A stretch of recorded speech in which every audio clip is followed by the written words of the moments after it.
I don't care no more. Like, fuck y'all. Honestly, I don't care. But I'm gonna watch this because the way we react when people kill people is crazy. This is crazy. The fact that I didn't even watch it. I watched one clip and I'm heated. One clip got me like this. I'm heated at one clip. Bro, y'all don't know how, bro, I am mad. All right, we about to play this video. Shout out everybody on all these platforms I'm going live on. I'm going on Rumble, YouTube, Facebook, Twitch, all these platforms. But let's watch this video, see what he goes. Between Israel and Hamas in Gaza. What is your view of this war? I think when you call it a war, you're doing a disservice to the people who are having their limbs blown off by some of the most advanced technical weaponry on the planet. It is a genocide and it is disgusting. And it doesn't matter which side of the political spectrum you fall on. When you observe a genocide in front of your very eyes, you should be disgusted. Which side is waging genocide? The Israelis are genociding the Palestinians, and you know it as well as everybody else does. That. Well, then it seems like your bosses are not allowing you to know it. What do you think of what Hamas did on October the 7th? Why are you starting the story in the middle? I didn't. I just asked. Hey, I'm not going to just be clicking and clicking and clicking. But look, he already started it off.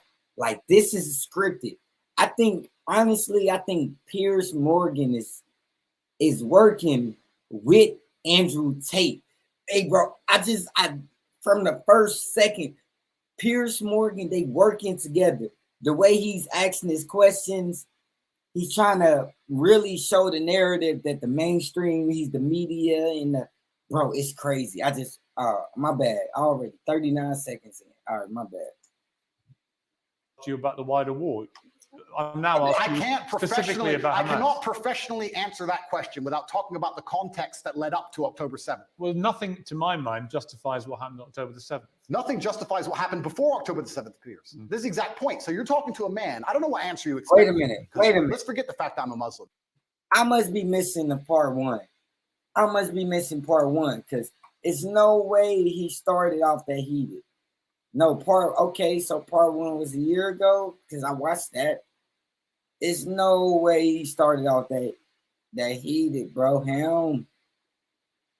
Oh, never mind. Part one right here. My bad, y'all. Andrew, my bad. It's been nearly a year since we last sat down together. Very different time. It was in my London studio. And 8 days after that, you got arrested. What's the year been like for you? It's certainly been an interesting one. I've been constrained this entire year. I spent 93 days in a Romanian dungeon, 5 months locked in my house, and now I'm restrained within the country of Romania. So it's certainly been a turbulent time. The moment you got arrested, it was all pretty dramatic. The video came out, the world saw it, a lot of people smashing into your home. Did you have any inkling, warning that something like this may happen? I knew it. I kept saying before I was arrested on every single podcast I did, I said, you get 3 lives in the world. The first life, they're going to cancel you. They're going to slander you. They're going to delete your access to social media so you can't defend yourself. The second life, they're going to try and put you in jail for no reason. And if you continue to speak against the power, they're going to assassinate you. I knew I was on my second life. I kept saying it. I knew it was coming. I didn't know the bullshit reason they'd use, but I found out once I was in a cell. When you were arrested, you don't speak any Romanian at Zero. all. And they didn't speak English to you. Correct. So you were taken to a cell. You had no idea what they were alleging you'd done. I was arrested on the 27th of December. So because of Christmas and New Year's and other problems, they couldn't even translate my paperwork for 2 weeks. So for the first 2 weeks I was in a prison cell, I had no idea why. Nice. I was given papers in Romanian. I could read human trafficking. I understood, but I was like, human trafficking who, when, what? None of this makes sense. I waited 2 entire weeks inside of my cell before I was given an English translation, and then I realized exactly how ridiculous. Bro, it's crazy. They celebrate Christmas in Romania. Bro, do they celebrate Christmas everywhere? Why does everybody celebrate Christmas? I'm sorry. I hope my kids don't think I'm scandalous for not mentioning Christmas or bringing up kids at Christmas, but I cannot continue to fake it and I'm gonna buy them something, but good God, they keep doing this year after year. It come quicker and quicker. Christmas, New Year, birthdays, holidays, everything. Like, bro, slow down. Everything moves so fast. It's like, bro, just go. I'm tired of these holidays and shit. But I didn't know they celebrate Christmas in Romania. The whole case was. Just to clarify, I am accused of helping my friends get big on TikTok. That is what I'm accused of. I told some girls I know how to post on TikTok to become viral when I was at the time the most viral person on the planet. And they are saying I'm a human trafficker for that reason. It is insane. Well, we'll come to what you've been accused of. It's more serious than the way you've categorized it, but we'll come to that. There is a lot of speculation that the reason the Romanian authorities knew that you were back, because you were en route, I believe, to Dubai for a New Year's Eve party, is that you were interacting with Greta Thunberg on social media, and you had a pizza in front of you which came from a well-known Romanian pizza store. Is there any truth to that? I don't think so. I think that they know where I was. A lot of people knew where I was, and they had instructions from higher up to teach me a lesson. I was on my second life, and that's exactly what I'm going through right now. There's an irony to your situation, because you always said the reason you came to Romania was precisely because you thought you could avoid being in this situation. Well, I loved Romania, and it's a strong Christian nation with strong traditional values. I want a life where I'm left alone by government. I don't believe in big government. I'm trying to avoid that. It felt like Romania was a place which was very safe societally, and the government was not too interested or involved in people's lives. But things change. Also, your freedom and your ability to speak the truth is heavily correlated to your insignificance. When you become large and people start listening to what you say, you soon realize you no longer have freedom of speech. And it doesn't matter where you are on the planet. If they decide you must be assassinated, you will be assassinated. You in jail. What was that like? Romanian jail. I hope this ain't one of them interviews we watching down the road, like, oh, the things he said. Yeah, listen to the things he said and all this. He just said, if they want to assassinate you, they assassinate you. All this, like dang, bro, you talking that. This is scary. This is scary. It's like real vivid. It's real vivid. Pay attention to the details. Jail is not English jail. You describe it. What was the cell like? I have to be careful what I say because I don't want to insult the Romanian justice system, which I'm still beholden to. However, it's exactly as bad as people would expect it to be. Luckily, it was in the winter, so the cockroaches were not too bad. It was also during Ramadan, so I didn't have to eat so much, which was helpful because of the situation. I think the most stressful thing about it is I had no idea how long I was going to be in there for. I was dragged from my house. I was given papers in Romanian. I didn't know why I was there. I found out why I was there, and it was garbage. I couldn't seem to get out. I could have been held for years. It's very stressful. And the best thing you can do is turn to God and train as hard as possible. I did thousands of push-ups a day every single day. Were you in solitary in this period, 3 months? No, I wasn't in solitary the entire time. Sometimes I was by myself. Sometimes I was with other guys, and sometimes I was with my brother. So when you were on your own, were they keeping you in there for 24 hours a day? Were you allowed out? No, I wasn't allowed out. There was no yard time. It was 24 hours a day, locked in a single room, probably 3 or 4 steps large, and you do nothing but stare at the wall. And How many days did you do that for on your own? 11, 12. I mean, that's a pretty grim scenario for anyone. Life's grim. For you, always being Mr. Confident, you said, interestingly, that you wouldn't categorize what you were feeling as depression because you don't believe in the concept of depression. You and I have argued about that before. But it sounds to me, from what I've seen you say when you've talked about this, that was pretty close to depression, what you were feeling. Life's grim. And if you want to be a superhero, you have to understand in every single superhero movie, he is losing for 80% of the movie. He's going to suffer for the majority of the movie before he wins at the end. I've always wanted an exceptional life, Piers, and I'm not a coward. And I knew that by telling the truth about certain issues, I was going to pay the price for it. So I won't say that I deserve to be in jail, but I certainly put myself in there by telling the truth to the populace and telling the truth and living. But when you're on your own in that cell, what were you thinking? It's a long time to self-reflect, right? It certainly is. And I think my number one concern when I was in jail, despite the fact that my situation was dire, were my concerns as a man and all the people I have to take care of, and my children and my family and the people I pay for and all the people who work for me. And truthfully, I wasn't worried about myself. I was worried about everybody else. And I think that's the true masculine frame. Did you get emotional? Did you shed tears in your cell? I'm an emotional man. I think men are hyper emotional. We just have to control it. I was extremely busy inside of my jail cell. I had lots of push.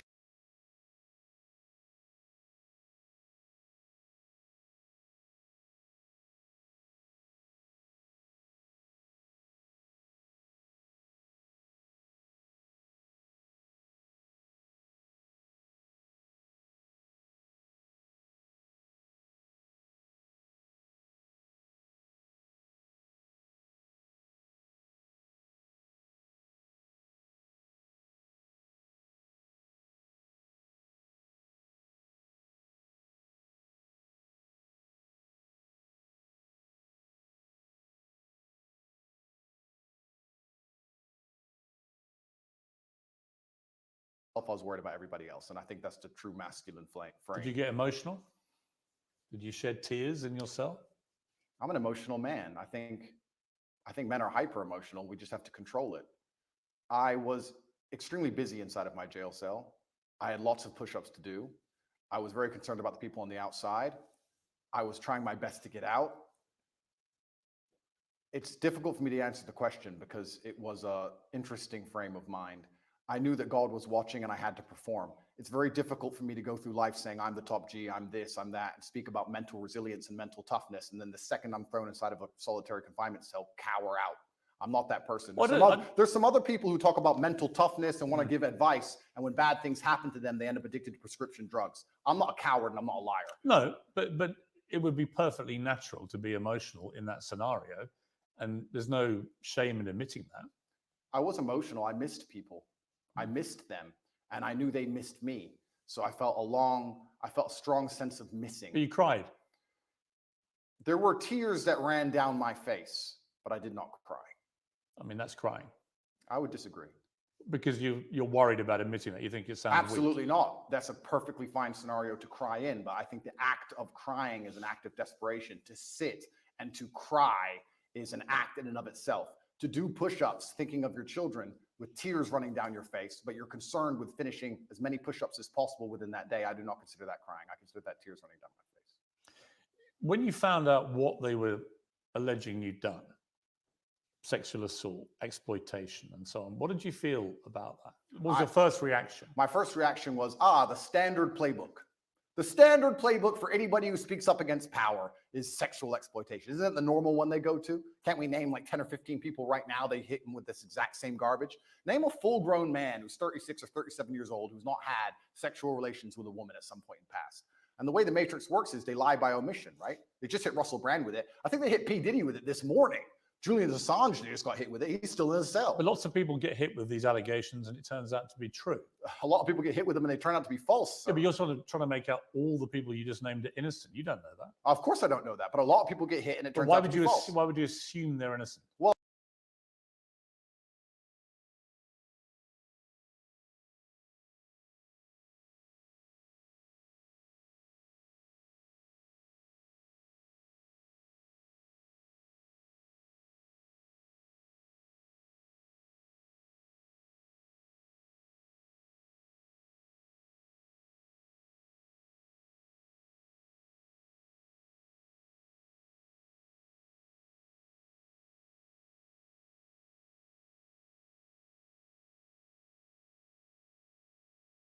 that's the main go-to. How do I do this now? Uh-oh. All right. I got two cameras on here. Hold on.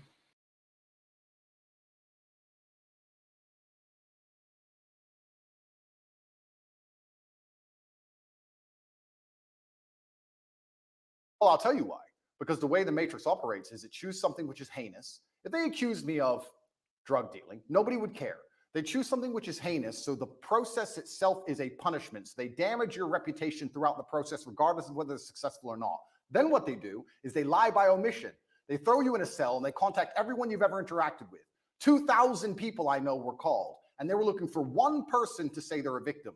By the way, they failed. They did not even find one. But if they did, they would then say, Andrew Tate's victim, he's a sexual assaulter. And they would remove the testimony of the 1,999 people who said, I'm a very nice man. Lie by omission. And then they put together this entire package, used the mainstream media to convince the world that you deserve to be in jail. And that is how the Matrix operates. I mean, to be clear, I don't know if you're guilty or not. I do. You're perfectly entitled to say that. And you know, right? Of course I know. But I don't know. And I will await any trial that comes to see what comes out in the trial and see what happens, right? So I'm not going to prejudge the trial. I'm not going to judge you and say, I think you're guilty. I don't know, right? We are where we are. You've been charged with serious crimes, and it's likely you'll face a trial, and we'll see how that all plays out, obviously. Going back to jail, how are you treated by other people? Everybody in jail was extremely apologetic to me. All of the staff, the police officers, everyone who worked in the jail, the person who served me my meal, everybody was very sorry for what happened to me. They made it very clear they knew it was garbage, and they were apologetic. That was the only vibe I could give you. They were kind of like, listen, you got too big. I'm sorry. This is how things work. And sorry, here's your meal. Nobody had any real problem with me. None of the prisoners had a problem with me. Did you get into any fights? There was a couple scenarios where violence could have occurred, but I think once people realize that violence is a certainty and that you do not operate under a fearful realm, they often aren't so interested. So people threatened you? I wouldn't say they threatened me, but they would have liked to have got the opportunity to threaten me. And what happened? And they realized that would have been a bad decision. And all in all... Well, what did you say to them? Because you don't speak Romanian, so... I didn't, you're right. I actually used a quote from Street Fighter. I said, I quoted Dowson, and I said, they do not understand the secrets of yoga fire, because I knew they had no idea what I was talking about. It was near the washing machines, and they looked at me like I was completely crazy, and they walked away. There's more than one person. Correct. And they made it clear what? That they wanted to... I have to be careful what I say, because I'm still beholden to the Romanian judicial system. Yeah, but that's just an incident in jail. That's correct. Nothing to do with the system.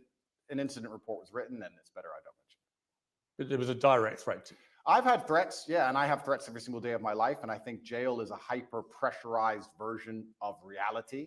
And you need to have an extremely strong mind so you don't attack yourself, and an extremely strong body so others don't attack you. And I understood that there was a threat of violence at all times. And I just decided to go through life extremely respectfully, but make it clear if that's a decision somebody else wants to make, that I'm prepared to partake. One of the things I would think about, other than my family, immediate family, but one particular member of my family, if I found myself in jail, would be my mother, and what she would be feeling and what she'd be thinking. She's been incredibly supportive to me. I know yours has to you. Did you think about your mother? I was extremely concerned for her. I was concerned because the media establishment were hounding her. She was obviously very worried, but she knew she raised strong sons, but we're her number one protectors, and I was concerned for her. I wasn't concerned for myself in jail. I didn't even suffer in jail as much as I did when I got out. I didn't have nightmares in jail. I had nightmares once I left jail. I was in the middle of a battle. I don't think you get PTSD while you're fighting. You get it afterwards. I was in the middle of a battle trying to make sure that everybody I love and care about is taken care of, and trying to make sure that bills are paid. Please understand, the day I was arrested, which is a year ago, every single bank account that I have was frozen.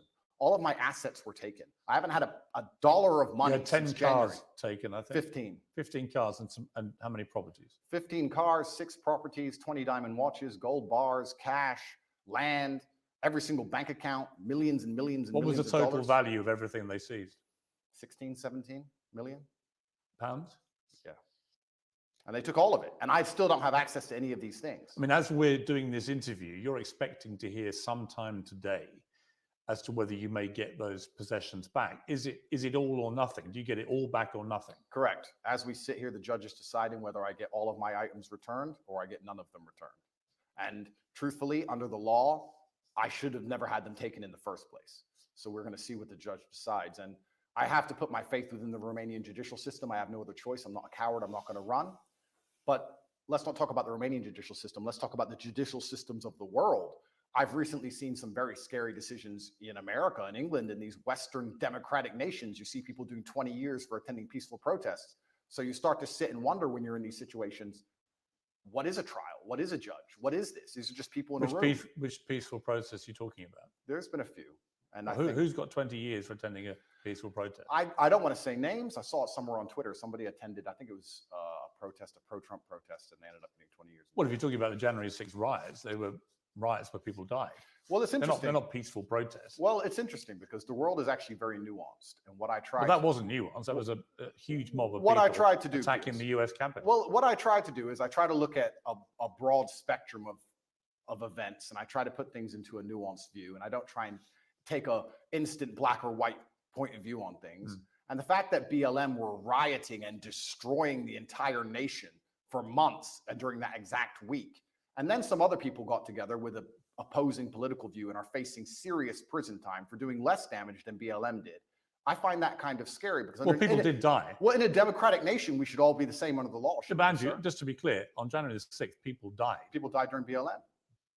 I mean, there are certainly inconsistencies in the way groups of people have been policed. I think that's the same. That's the same whether you're talking about the BLM marches to the pro-Palestinian marches and so on, right? There's a lot of inconsistency. Well, then we agree. There's a lot of inconsistency in global policing, I think. I think that's a perfectly valid thing to say. But the idea that someone's got 20 years for being in a peaceful march is not true. The ones who've got the lengthy prison sentences have been held account for serious crime. I'm not even condoning January 6th. I don't even know the ins and outs of January 6th. I wasn't there. I'm not saying it should have happened. What I'm saying is exactly what you have said. There seems to be some massive inconsistencies in global policing now. So when you end up in a position where you're speaking against the system, as I do, and you understand that there are massive inconsistencies in policing globally, you start to sit down and seriously wonder if you stand a fair chance of a fair trial in any country on earth. I actually have to give massive credit to the Romanian judicial system because a judge one day sat down and said, why are these boys in jail, and let us go. I don't know if I would have had a fair shot like that in many other nations. When you were released from jail after about 3 months, what was that feeling like? My brother and I were in the same cell at that time. We were extremely happy. I remember using the last of my mouthwash.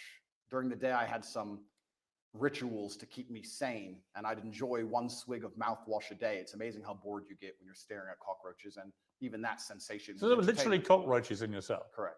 How many at any given time? At night, there was a lot of them. Like what, dozens or? Yeah, a few. There was an infestation. We did our best to kill as many as we could. It kept us entertained, but they're annoying to sleep with. But mouthwash was something I enjoyed every day. The sensation of mouthwash made me happy, and I remember using all of my mouthwash. And then instantly, my brain started turning to all of the things I need to do. I'm a man. I have responsibilities. For 93 days, I wasn't working. I started concerning myself with, okay, I'm about to get out of jail. Thank God. I'm going to leave. Who do I need to take care of? What's paid? Do I have any money left? Are bills due? Is mom okay? Are my children okay? And I just started thinking about work. And as soon as I got out, I didn't sleep for 3 days. How many children do you have? That's confidential. Why? Because I have enemies, and unfortunately, I do not want to give them any information. But you have more than one. I have more than one, correct? Right. So obviously, you're caring for your children. I understand that as a father, right? And obviously, and you have a partner? Yes. Are you married? No. I think I asked you last time and you were a bit cryptic about it. You're not married yet? No. You have a partner who's the mother of your children? Correct. The same woman is the mother of all your kids? It's confidential. It's a bit stupid to say confidential. It is confidential, Piers. It's confidential. I don't think you marry and have kids with is confidential, surely. It is for me. Really? Of course, I am basically #1 enemy of the state, Piers. Look what they've done to me. What have they put me in jail for? At the beginning of this garbage, people were sitting there thinking, maybe he's a human trafficker. It's been a year. Who? Show me a picture. Show me a video. Who's even a victim? There's nobody. The whole thing is made up. Well, we're going to come to what they say you've done, right? We're going to come to that. But I'm just curious. You come out of prison. You've got no ability to access any of your assets. How have you been functioning financially since then? I believe in prayer and I trust in God. Well, prayer doesn't pay the bills. And I do my very best. But prayer doesn't pay the bills. Unfortunately, absolutely everything I own was seized by the Romanian state. So I'm just going to have to survive and do my very best. Yeah, but how? I'm doing my very best, Piers. Have you got wealthy benefactors helping you? I'm doing my very best. I wish I had wealthy benefactors. I wish I had people on my side. Yeah, but you can't function on no income at all.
Seems you can.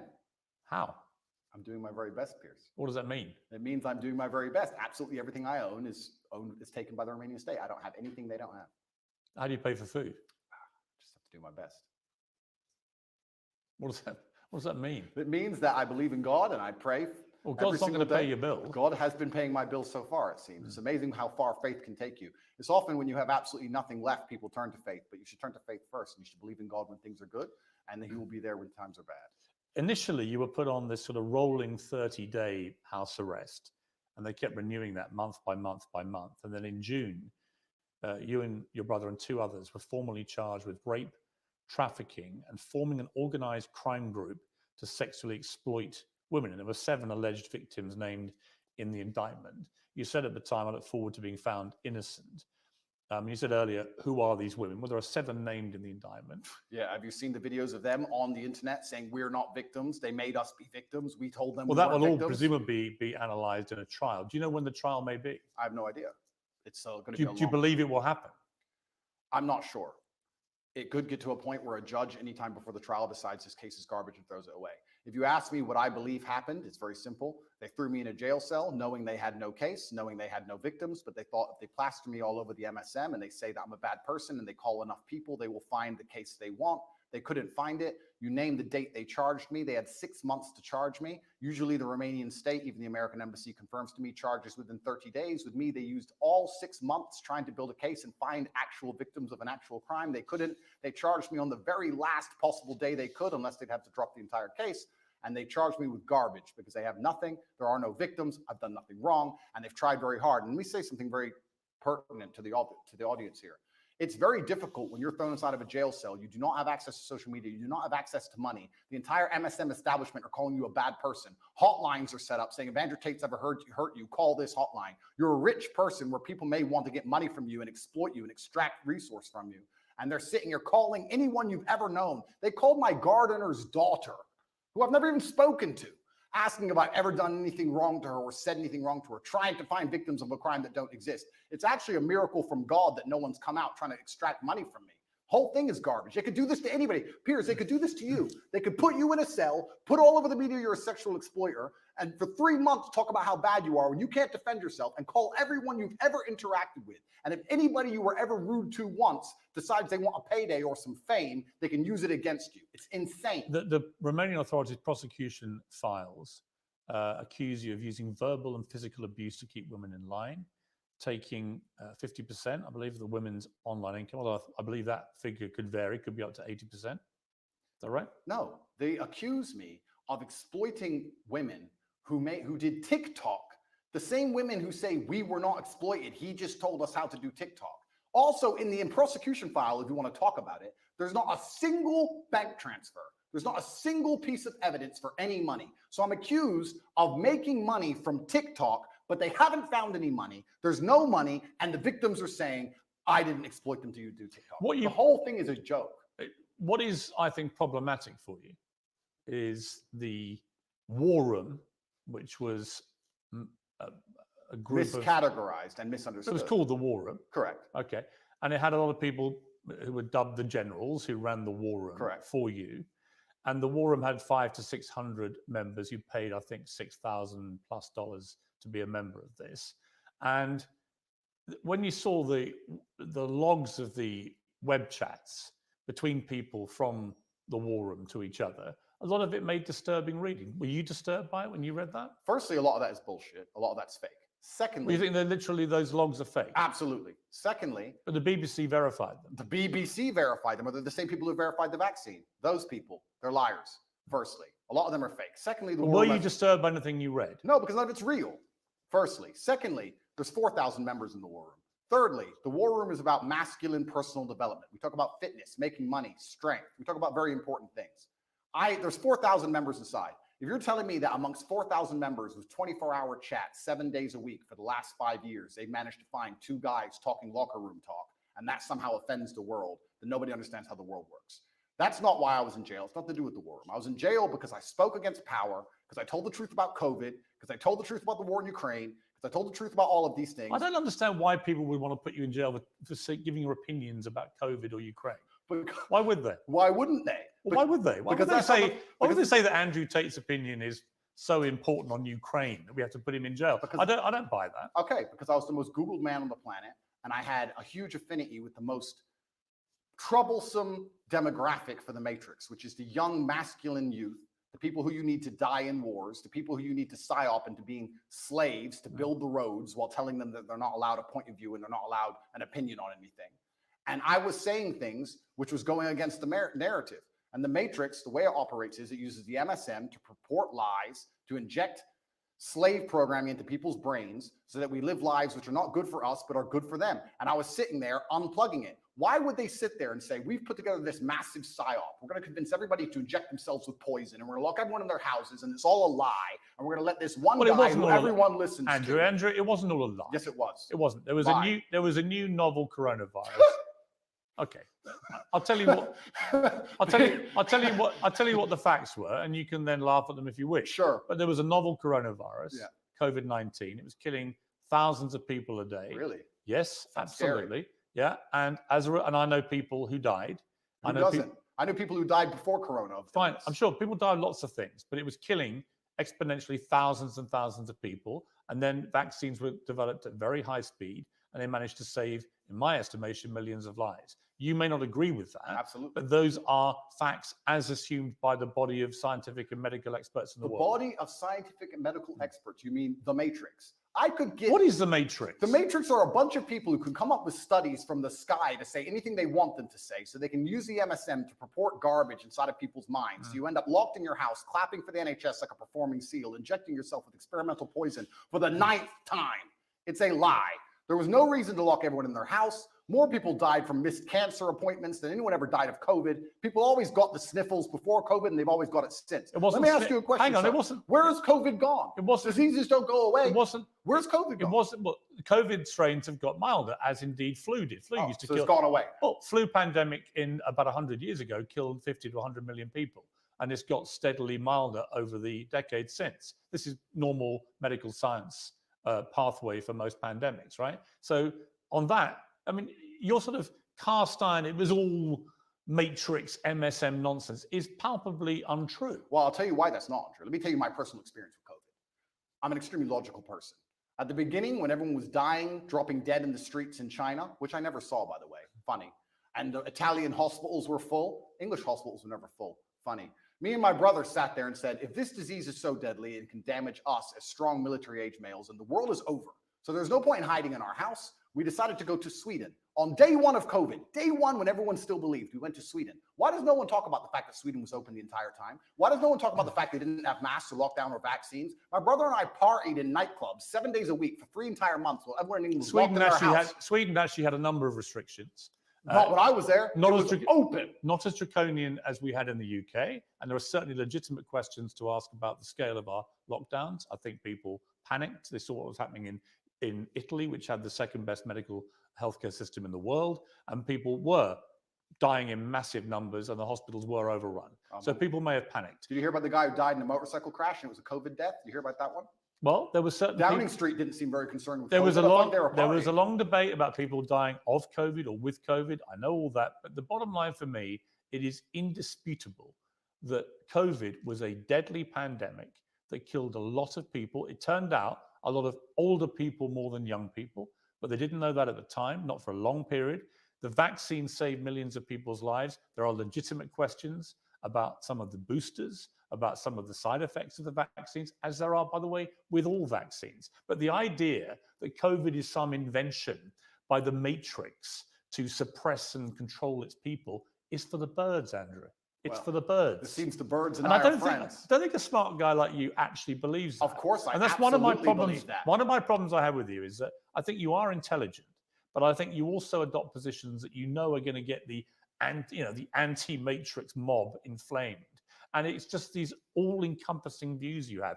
COVID was a load of nonsense. Vaccines are all dangerous and killing more people than they say. Never said that. I said the COVID vaccine. Well, COVID vaccine, well, you don't think they worked? No, of course not, because the idea of course they worked. The word vaccine in and of itself is that you get... They save millions of lives. If you get a vaccine, you do not get the disease. They changed the definition of vaccine in the dictionary so they could continue to inject us with this pointless poison. I had the vaccine for polio. I've never had polio. You got the vaccine for COVID, and you're bragging online how you have COVID for the 8th time, but it's not that bad because you've had 6 injections. It's insane. And please understand my position. Please understand that I'm a person who doesn't believe any of these studies, don't believe any of this garbage, don't believe the Matrix. I'm a person who was in Sweden for 3 months as everyone was afraid, locked in their houses, partying at will. It was perfectly fine. They had a lower death rate than the UK.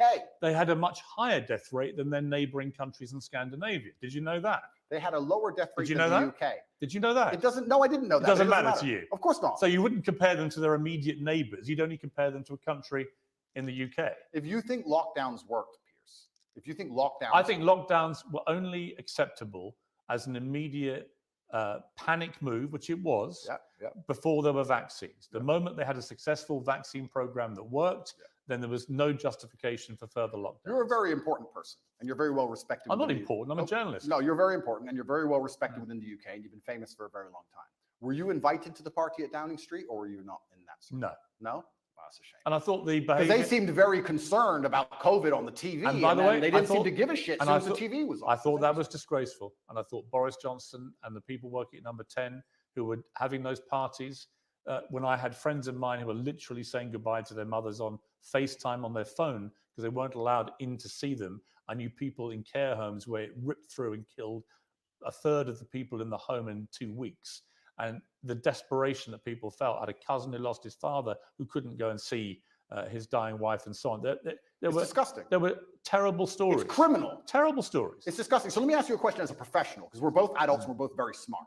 As a professional, which is more likely, that the government believed COVID was deadly and everybody should be truthfully afraid and locked in their houses, but because they had this spirit inside of them and they couldn't resist the idea of a party, decided to risk their lives to party, or they lied on the television trying to scare everyone and enslave them and lock them in their houses, knowing it's garbage, knowing it's a lie, and not caring, and had a party behind everyone's backs. They didn't think they'd get caught. Which one is more likely as a professional, as a logical human? Why don't we just agree that they were a bunch of rank hypocrites, stupid people who were behaving utterly selfishly, to the extent that the Queen, when her husband, Prince Philip, dies, is in the church on her own in a mass with none of her family around her after losing a rock of 70 years. And it turned out the night before, Downing Street had, I think, 2 parties, including a karaoke party. I think that was shameful and disgraceful. Well, we can agree on that, right? We can agree on that, and we can wake up and start to realize, oh, maybe the government doesn't care about us. Maybe the government lies to us. Maybe they tell us things and try and scare us, but they don't actually care themselves. Maybe all they are is hypocritical, self-interested people. Maybe they are. Maybe they use the MSM to purport their lies, to keep everybody enslaved while they do whatever they want. And that is the Matrix in and of itself. And if you speak against it and people listen to you, I'll repeat this. Your ability to speak freely is directly correlated to your insignificance. If you're as big as I was, the most Googled man on the planet telling the truth, you will pay the price, Piers. And that is why I was locked in that cell. And I do not regret it, because I live true to God. I'm not going to sit here as a coward and not tell the truth to people for as long as I live until they put a bullet in my head. Let me ask you about the lover boy method. So the suggestion is that you and your brother and others, but let's talk about you, that you deploy the lover boy method, where you would make women fall in love with you. You would then persuade them to do webcam stuff, right? TikTok. Okay, but wait, let's call it webcam stuff, right? No, let's not call it that. The indictment is about TikTok. Okay, what would you make the women do? Or what would they do with you? I don't make anybody do anything. Okay. In fact, let's talk about the lover boy method. So it's very interesting. Let's imagine the Matrix is pissed off with a said individual who's telling too much truth and everybody is listening to him. And they decide they're going to attack him with sexual assault claims. They say, he's making women do, well, we found conversations where he gave advice on how to go viral on TikTok. He's making women do TikTok, but he isn't being horrible to them. He's not hitting them. He's not being mean to them. So what can we do? Let's use the lover boy method. If I was abusive and mean, they wouldn't say lover boy method. You know what lover boy method means? Being nice. He was nice and polite and kind, and they really liked him as a person, and he told them how to do TikTok. But that's not what the lover boy... That's not, of course it is. Andrew, that's not what the lover boy method is. Absolutely it is. The lover boy method is where perpetrators woo victims with the prospect of a loving relationship until they can be forced into abusive situations or a form of slavery. This is garbage. That's actually what it means. The lover boy method is being nice to people so that you work together, effectively what they're trying to say here. I was nice to girls who asked me for TikTok advice, and they sang it's the lover boy method. I didn't beat them into doing TikTok. I didn't force them. I didn't threaten them. In fact, I was like, yeah, you're very pretty. You can be pretty famous. Was there any element of coercion? How can there be an element? What does that even mean? Let's be professionals here. What does that even mean? What do you think coercion means? I was coerced into this interview. You came along to me and said... You weren't coerced into this interview. Yes, I was. Or don't tell me the bullying Piers. MSM said, Andrew, you've got to do an interview. No. And I'm going to fly all the way to Romania to do it. You didn't do that. You used the lover boy method. You said, sir... The lover boy method? Yep. Andrew, this is going to be a very interesting interview. We had a good one last time. You're a nice guy. We have some interesting conversations. I didn't say you were a nice guy. I'm going to come along. Wait a minute. We're going to make some money from this interview. Wait a minute. Money will be made from both sides. Wait a minute. You lover-boyed me and you stole the profit. Just to be clear, I've had no conversation with you about this interview. And the conversations I've had with your intermediary were very professional. And I said, I would like to do an interview with you. Were you nice? Of course, I'm always nice. Lover-boy. You can't believe you used niceness to lover-boy me because this is a profitable enterprise and I was coerced here. I make no pretense that I've come all the way from London to Romania to Correct. interview you because, yes, I want to do it on my show. Correct. And that will clearly benefit me and my show. Am I a full-grown consenting adult who decided to do this show? Yeah, but you're not being coerced into doing Am I a full-grown consenting adult who decided to do this show? Yes. Okay, so I wasn't coerced, correct? But what's that got to do with what I've asked you? Because you were nice to me and you're saying that I wasn't nice to you. I didn't even talk to you. Being nice is the lover boy method, and that Andrew, adults have no personal responsibility. And I wasn't nice to someone; they become your slave. I wasn't nice to you, and I didn't call you a nice guy. I feel lover boy. Hmm? I feel lover boy. Do you? I'm sorry. Well, I'm sorry. It's fine. You had a website, Hustlers University, Correct. offering courses teaching husbands and boyfriends how to get their partners into webcam. Absolutely false. The Hustlers University, which you can go to now, actually, we've changed the domain. It's university.com, is a school which teaches modern wealth creation methods. We teach people how to make websites. We teach people e-com. Why did you call it a PhD pimping hose degree? No, you're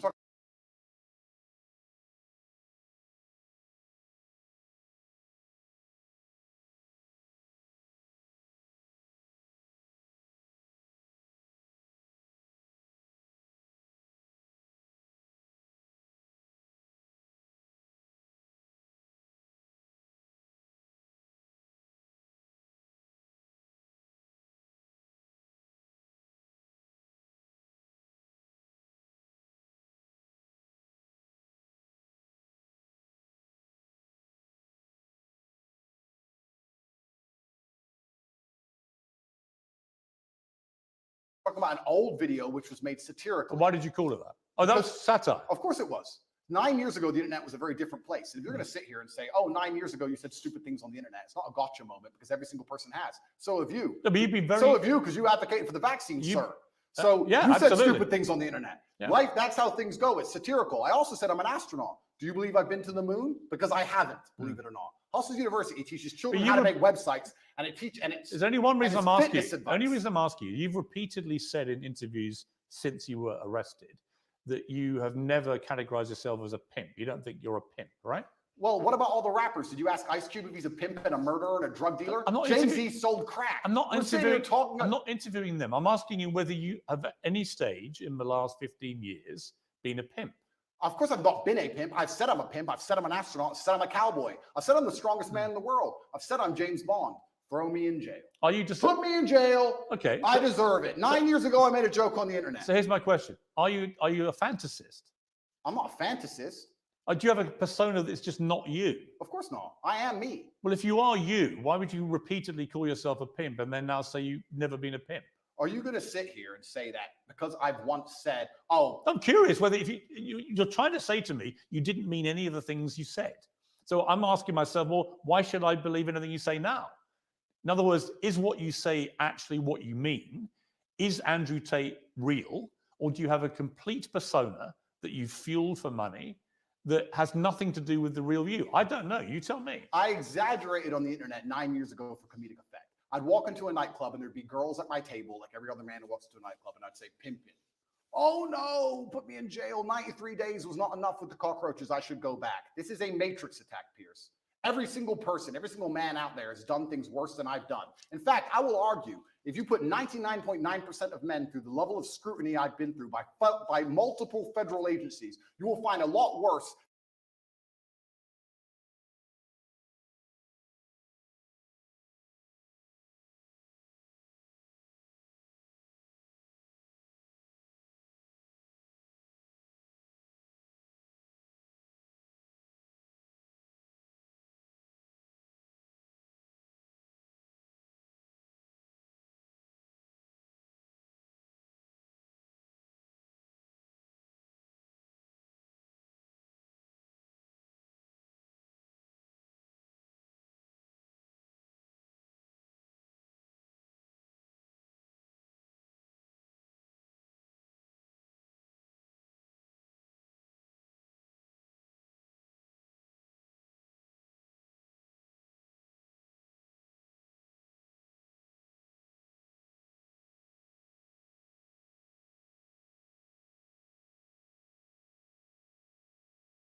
than him saying he was a pimp on the internet 9 years ago. You will find actual genuine crime. And I've done nothing. I live true to God. This is all garbage and it's not real. Like I said to you, I don't know if you're guilty or not. I do. Okay. And I am not guilty. No, it's a matrix attack. I want to be clear to you. I'm not preempting your guilt. I've come here with a completely open mind. You've been charged with serious offenses, but I am not going to judge you because I'm not a judge and this is not a courtroom, right? But it's interesting to me that one of the biggest charges against you is that you're a misogynist. And you've always said, I'm not a misogynist. And then the last time I interviewed you, you said, well, I may have said some things that, may have been misconstrued. But even in the last week, you've tweeted some stuff, which I'm not even sure if you're aware as you tweet this stuff, how it sounds. Read it. Okay, let's read. This is quite a long one. Sure. But I think it's important to read it to get a sense of how you view women. Absolutely. Any woman I date does not have a job. Okay, so the woman you're with doesn't have a job? No. Okay. Do you date other women? Sometimes. And your partner's fine with that? Obviously. Yeah? And you're fine with that? Why wouldn't I be? Well, you think it's fine to be dating other women when you have a mother and I think we're consenting adults and everybody can make their own personal decisions. Okay, fair enough. Why would I be working so hard, you say, to have hundreds of millions for my woman to waste her life enslaved pennies? No. I will give you a life you can never, ever afford. Private jets, 5-star hotels, new cars, endless spending money and diamonds. You will be rich because you're praying for me every day and protecting my spirit. I work in the physical world. She works in the spirit realm. Women shouldn't have to work because being a good partner is a full-time job for a woman. She has to look good. All the beauty treatments are time intensive. Not about money, it takes a lot of time. She has to train every day and stay in fantastic shape. Shop to look amazing next to me. I know there are some men who do 100 times more than this on a daily basis, but women are not as organized as men. And achieving anything significant causes them huge amounts of stress. Yeah. They need to have huge sections of their day empty to waste, or they will have a mental breakdown. True. And do you want a woman who's stressed and angry after the commute, unshaven and exhausted? Or do you want a Barbie doll who's always smiling and saying thank you because she did her nails and brought you Prada that day? As a man, unless you're a loser, you're already filthy rich, right? You can get endless sex anyway. Girls are easy. So what can a girl give you? Happiness, vibes, always smiling. Take the edge off a stressful life. Can she always be happy if she's been working all day? No. Just to wake up at 11, gym till 1, one appointment and some shopping. Dress beautiful by 7 p.m. for you to finish working and tell you how strong you are. No matter how pissed off you are, just to always be laughing and smiling and writing you little notes about how you're perfect. And just to be playful and funny. She can't do that if she has a job. So your job is being my girlfriend, and now you're a millionaire. Congratulations. Behave and aim for the promotion to wife. The reason I read all that in detail was, I don't think you understand quite how that comes over, because I think that is the purest definition of misogyny I probably ever read. Well, I don't think you understand. One, especially when I'm talking about the fact that women can't handle what men can do, etc. One, it's slightly sarcastic. There's a sarcastic tone. So do you mean any of this? I mean all of it. Any woman I'm with, I will provide for because no woman should work. They should spend all day beautifying themselves for you, right? And they might get promoted to wife. Your job is being my girlfriend.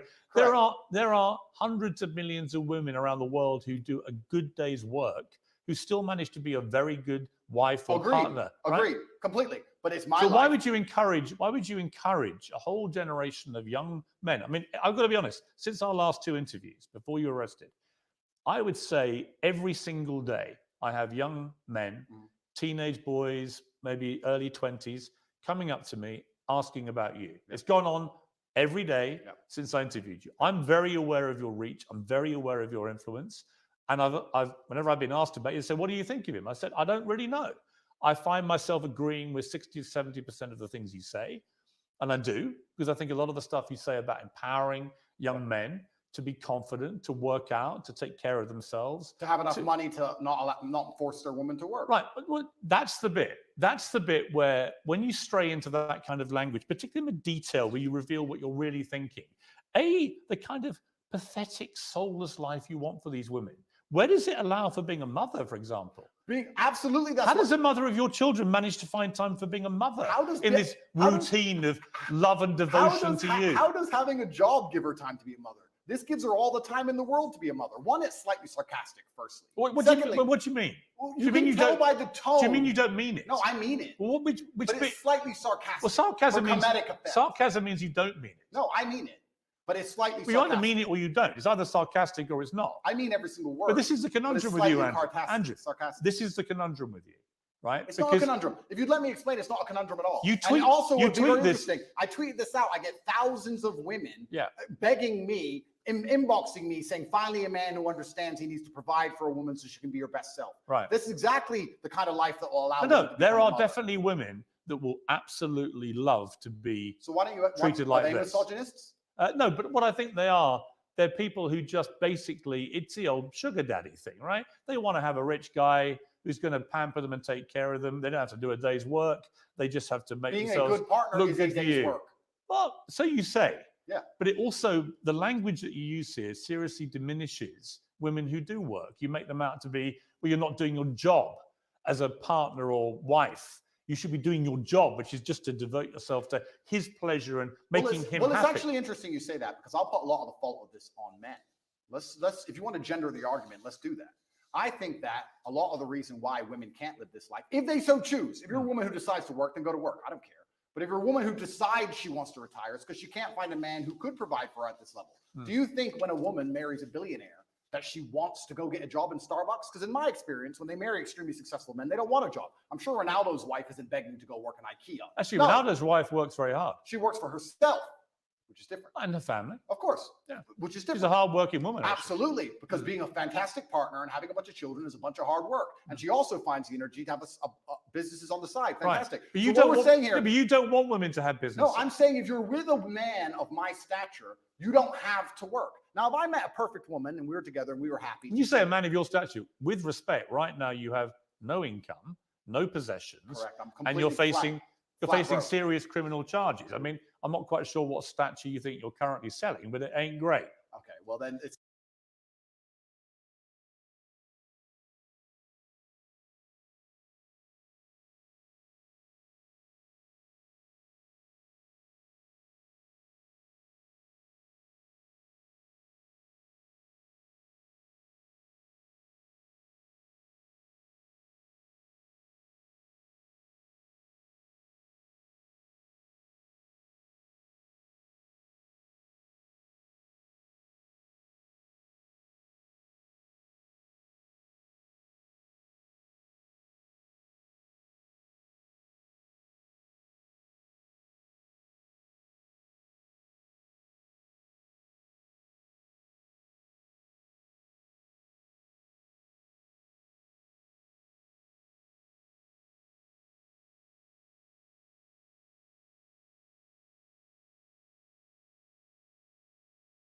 it's a shame all those women inboxed me after I put that tweet out saying, I agree with you. I think you should interview I met a woman yesterday who, when I said I was coming to interview, was immediately like, oh, can you put a good word in for me? Of course. Sure. You have a definite appeal to a certain type of woman. There's no question. My question is, financially is a man's responsibility. If that means I'm a misogynist, then I'm a misogynist. No, I think so you accept you are a misogynist. No, I think a man should provide for a woman financially, completely and utterly. If she wants to work, if my partner were to say to me right now, I really feel like getting a job, it would make me happy, then I'll say work. But she doesn't have to. Her job is looking after the children, looking after me, and being as happy as possible. If you think I'm a bad person for saying, if you actually read the subtext and context. I read it all out. Okay, good. Then you'll understand what I'm saying. You know I did. You heard it. Absolutely. So what I'm saying is, I am a man. My life is stressful. My life is pain. I go to jail. I suffer. I have to deal with making money. I have constant, endless headache. I do all of that so I can give you everything, but then I get to have you. Your job is to be happy. I want you to smile. I want you to look your best and feel your best all of the time. If I'm a misogynist for saying that I go through so much pain so that we can be financially secure, so I hope the woman I care about does not have to work a job. If that makes me a bad person, then so be it. Because all I'm saying is I want to take care of her in every single realm. I take care of her physical safety. I take care of her financial security. That is my job as a man. And if more men acted like me, you will see that the world will be a happier and better place. The women who say, I really want to work, I want a career, that's their prerogative and their decision. They're allowed to do that. But also, often the reason they do that is because they can't find a man they trust to take care of them. No. I've had this from women in their own mouth. If I found a man who was financially secure and as smart as you, I wouldn't be doing this garbage job either. Why was I psyoped into working to pay taxes when I should be at home having children with a man I adore? It's a psyop. Andrew, there are so many women that will listen to that and be laughing and mocking you. Say, don't be so ridiculous. I have a job that I love. maybe they're being paid even more than their man, right? The real world isn't the one that you categorize. The real world is varied and nuanced, but I am talking about my life experience. There's my experience, any woman I love does not have to work unless she decides to. Fine. You're the boss. You're in charge. Her job is to make you happy. Her job is to make herself look good. Her job is to work out for your benefit. Blah, blah, blah, blah, blah. It is actually just misogyny. Do you think a woman looking and it's good, also, do you think a woman looking good and working out has no benefit at all to her? Of course it does. Okay, so it's not for my benefit, then, is it? No, you see, but when you talk about young, no, I don't. When you talk about young men and you tell them to work out and take care of themselves, I cheer you on. Right? I want that. I've got 3 sons. I want them to feel that way. Don't you want them to become very rich and successful and have a woman who relies on them and have a beautiful family? No, but I don't want a woman who's subservient to them. Why is subservience? Why is literally the tone of the tweet I read is subservience? So you did another tweet this week. Men love by telling you what to do and not allowing you to make stupid decisions. We save you from the female inclination to make stupid choices. If a man isn't giving you instructions, he doesn't love you. If you won't listen to a man's instructions, you don't love him. The whole language is so ridiculous. Let me change the language then. You tweeted this to 8.2 million people. Correct. So let me say this. A father loves. Let's say instead of a man loves, let's say a father loves. A father loves disciplinarian. That's how a father will love you. A mother will say, oh, I hope you're happy, hope you're doing okay. But a father will come along and say, no, don't do this. You must do it that way. That's incorrect. It has to be this way. A father will discipline you because a father feels he knows best for you. It's the masculine essence of love. When a man loves, he shows that he cares via degree. There is a massive difference between a relationship between a father and a child and between a man and a woman in a relationship. Completely. And I'm not sure you quite get that. No, there is a difference. But I would argue, Piers, in the happiest relationships, it's a traditionally masculine role in which the man plays and provides. The female is traditionally feminine. The man is the head of the house, not in an abusive way, doesn't beat her up. I'm talking about the man being the head of the household, like I would like to believe you're the head of your household. And he comes along and says what happens and what doesn't happen because he's the man of the house. No, that's not. That's actually not how most households operate now. Well, then it sounds like we understand why the entire world's a mess. Because only 10 years ago, that's exactly how the households operated. There was a man of the house, and now we have no longer any clear defined roles. There's no longer a man of the house. You want to talk about knife crime, kids doing drugs, the crime rate, all of these problems. You want to talk about all of the societal ills we face. Perhaps it's because we don't have any men in the house anymore. Perhaps we need to bring the man of the house back. And the man of the house will come along and be a disciplinarian, and he will make the set rules and the creeds of that house. He will say, within this household, we don't take drugs. That stands for the woman I am with, the children who we have birthed. Nobody takes drugs in this household because this is my house and I'm the man of the house. So it sounds to me like we need to bring it back, sir. Yeah, listen, it's all good macho stuff, okay? And I know lots of young boys who listen to this and go, wow, that's how I should be. Then I read the detail of your tweets. And again, come back to this. We save women from their female inclination to make stupid choices. Females are emotional. If a man isn't giving you instructions, now, females are emotional. Hang on. Piers, he doesn't love you. All this stuff is designed to, exactly as you've just articulated, is designed to make young men feel that the only way they can be successful in life is to effectively have their women under control, give them instructions that, they have to obey. Don't buy women Prada, you'll end up in jail. You can buy them Prada, but let me finish my point. My point is that it seems to me, from reading your tweets, even now, that you have a blind spot when it comes to how they sound.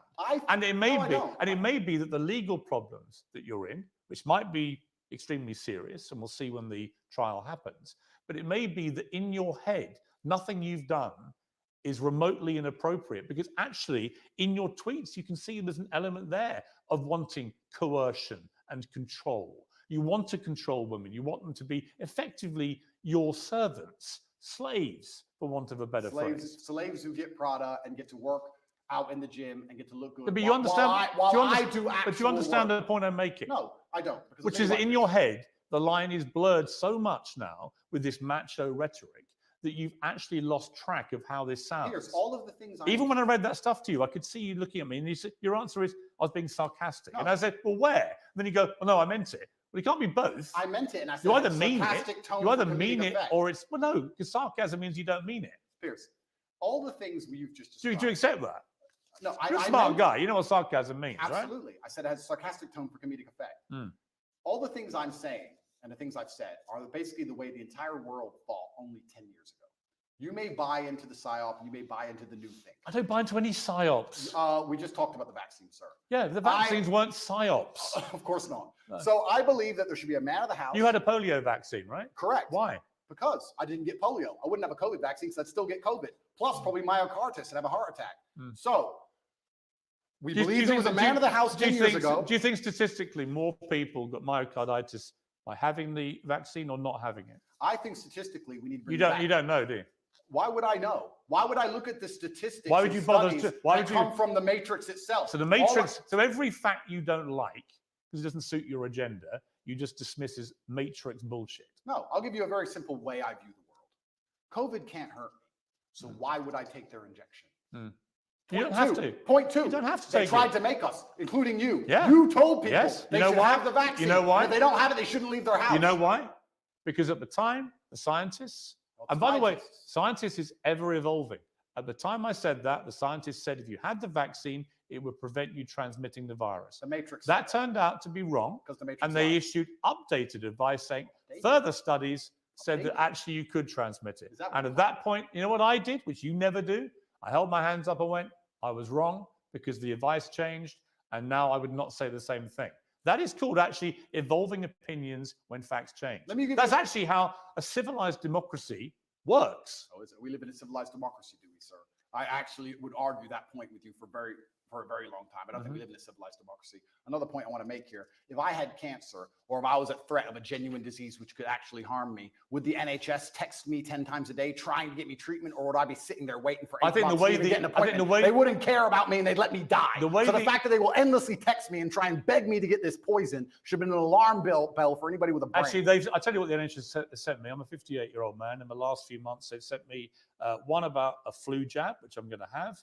Because I think it stops you getting flu, and flu's nasty.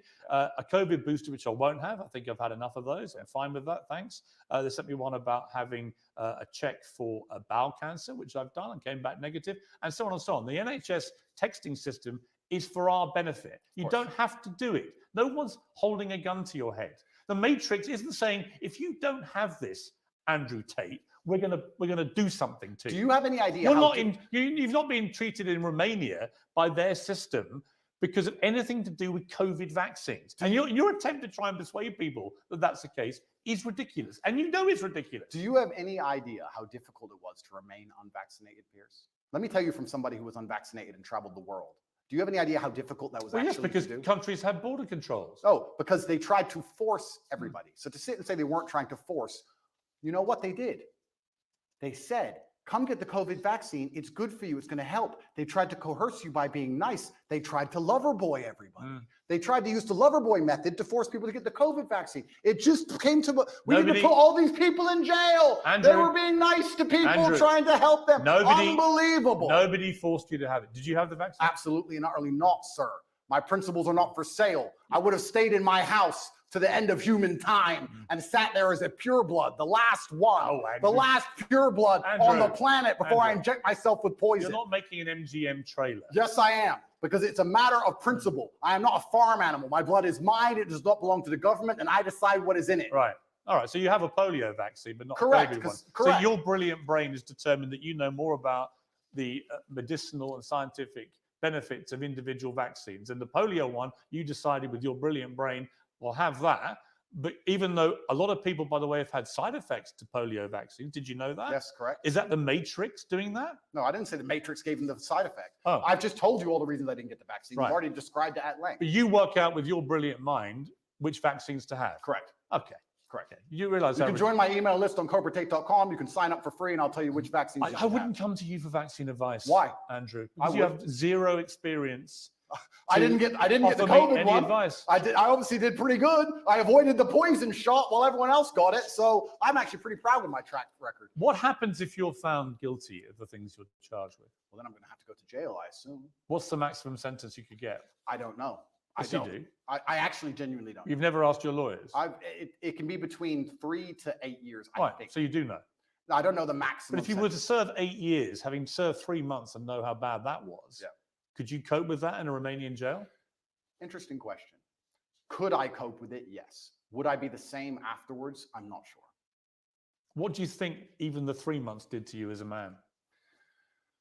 Well, it was a fantastic test from God to make sure I am the man I say I am, because I think there's a lot of people who speak about masculine excellence who are not the men they say they are. When trouble appears, you often learn that they are nothing but postures.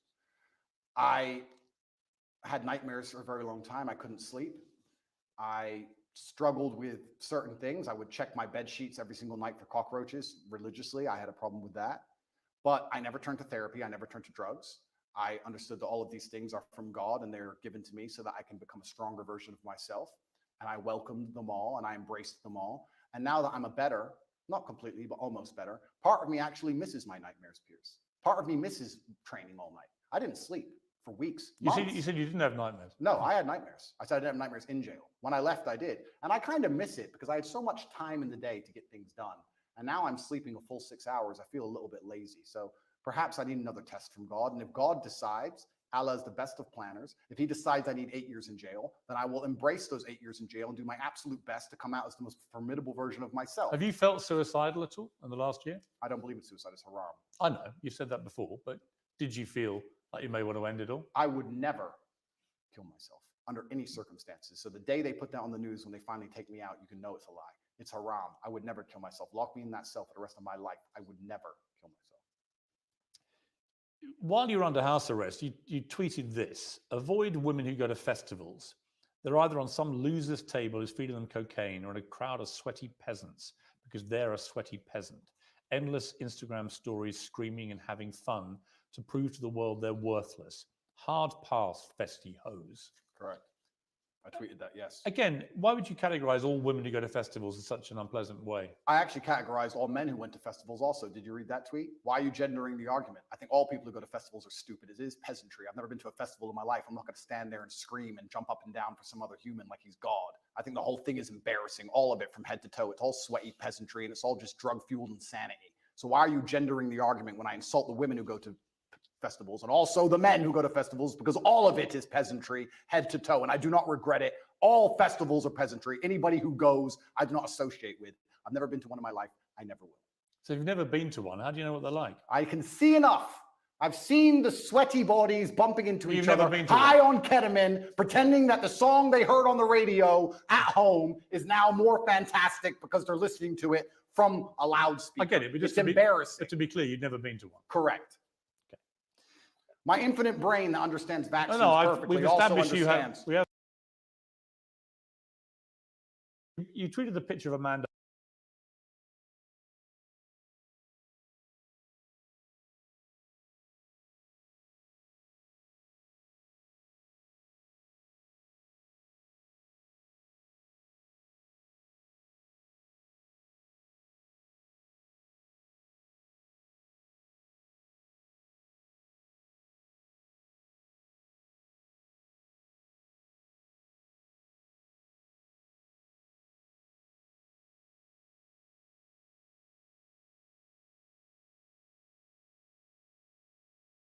Holden, very good friend of mine.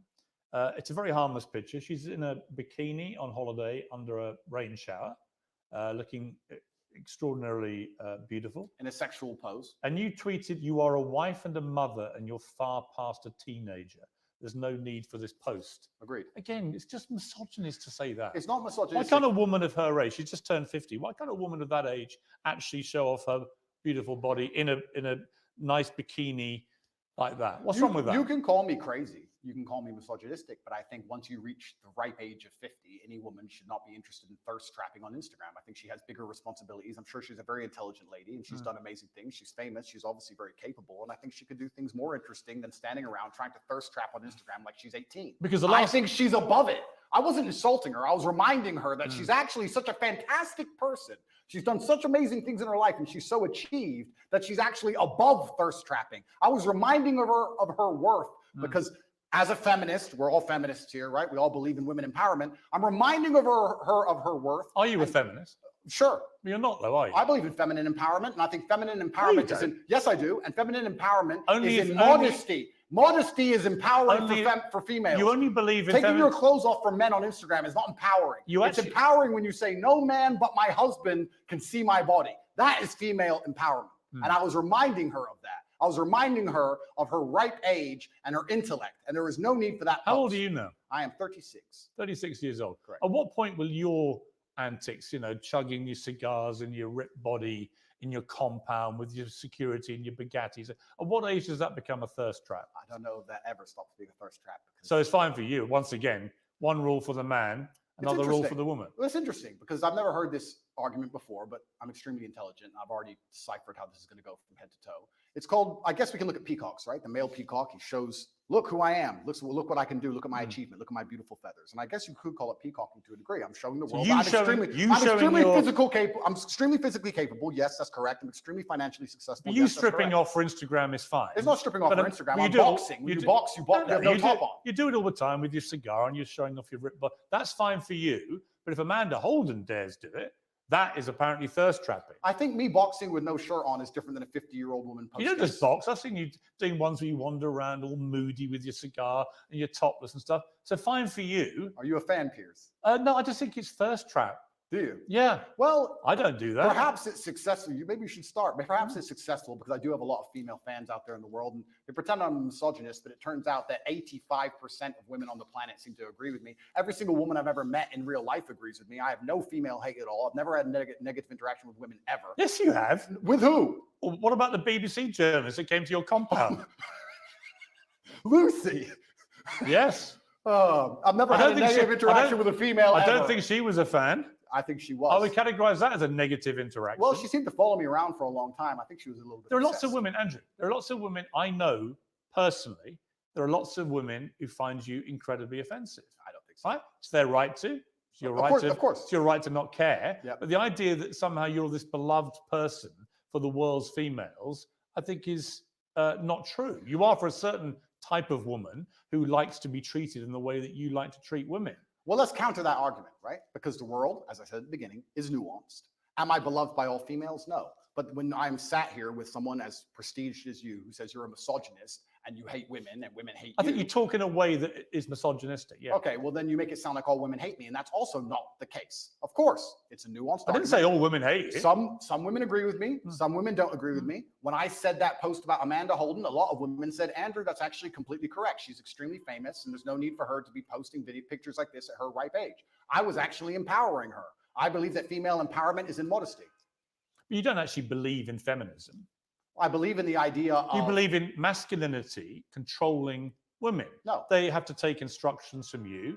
They have to do what you tell them. And that is actually what love and relationships are about. No, I believe that men and women have different roles. I believe that we were created differently by God because we are the perfect team. I believe that a man who's in his masculine frame is best suited by a woman who's in her feminine frame. I believe when we work together, we can achieve amazing things, whether it's raising children or preserving society. And I believe a man has certain jobs and a woman has certain jobs. You don't understand this about the things I say. When I said there that women make bad decisions in the tweet you referenced earlier, the point I was making is that women are more emotional than men. That is their superpower. That is fantastic. That is a great thing. I love female emotionality. In the tweet before you tried to use against me, I was talking about how I love a woman to be happy all the time, smiling all the time while I'm stressed. I love female emotionality. The reason women are better with children, women is because they're emotional. That is their superpower. That's not what your tweet said. In a position... You're not even remembering what you wrote. Of course it is. I said women are more emotional than men. Is exactly what I said. I'm saying that is a fantastic thing, but there is no light without dark. So in certain situations, the emotionality is positive. In certain situations, the emotionality is negative. We can also argue the same for men, because what happens with me is everyone tries to gender my arguments. We can actually argue the same with men. Stoicism. Male stoicism is positive in certain scenarios. It can be negative in others. We can come across as unempathetic or not care because we're stoic. I know but in certain situations, it benefits I know us. People who've told me that their kids who are in their late teens, they're at schools where the name Andrew Tate is banned. Nobody's allowed to mention your name because the teachers think that your brand of masculinity is so toxic.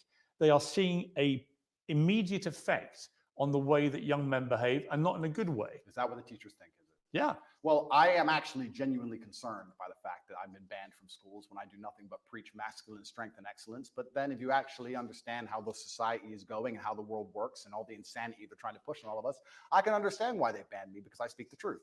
If I was wearing a wig, Piers, and lipstick, and telling young boys to remove their genitals, would I have been banned from schools? No. They would have said, no, you can say his name, no problem. No matter how big I got, if I had a wig on and lipstick and I had been castrated medically, I would be allowed to talk to the young boys. But as soon as I say you're supposed to grow up and get big and strong, and if your wife doesn't want a job, you need to pay for it. It's your job as a man. You better find some money. Then I'm the public enemy number one. Garbage. On that last point, you don't say if a woman doesn't want to work, a man has to take care of it. You say a woman shouldn't work. I say my woman won't work. Right.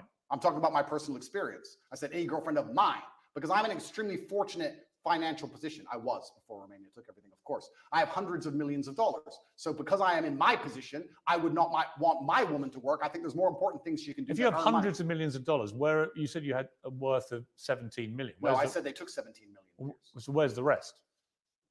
They must have taken it. I think they have it. Or maybe I lost it. I think I lost it somewhere. You've never had hundreds of millions of dollars. Of course not. You haven't, have you? Of course not. You said they took all your assets. Exactly. Well, did they or didn't they? Of course, they took everything. I mean, they'll be watching this. Are they to assume that there are hundreds of millions more dollars they haven't got yet? No, they they're should go watching this. find. That's right. They take absolutely everything. You have it all. Right. But again, is that all just the smoke and mirrors? Is that all just the top G stuff that you play up to, which is that has no bearing on reality?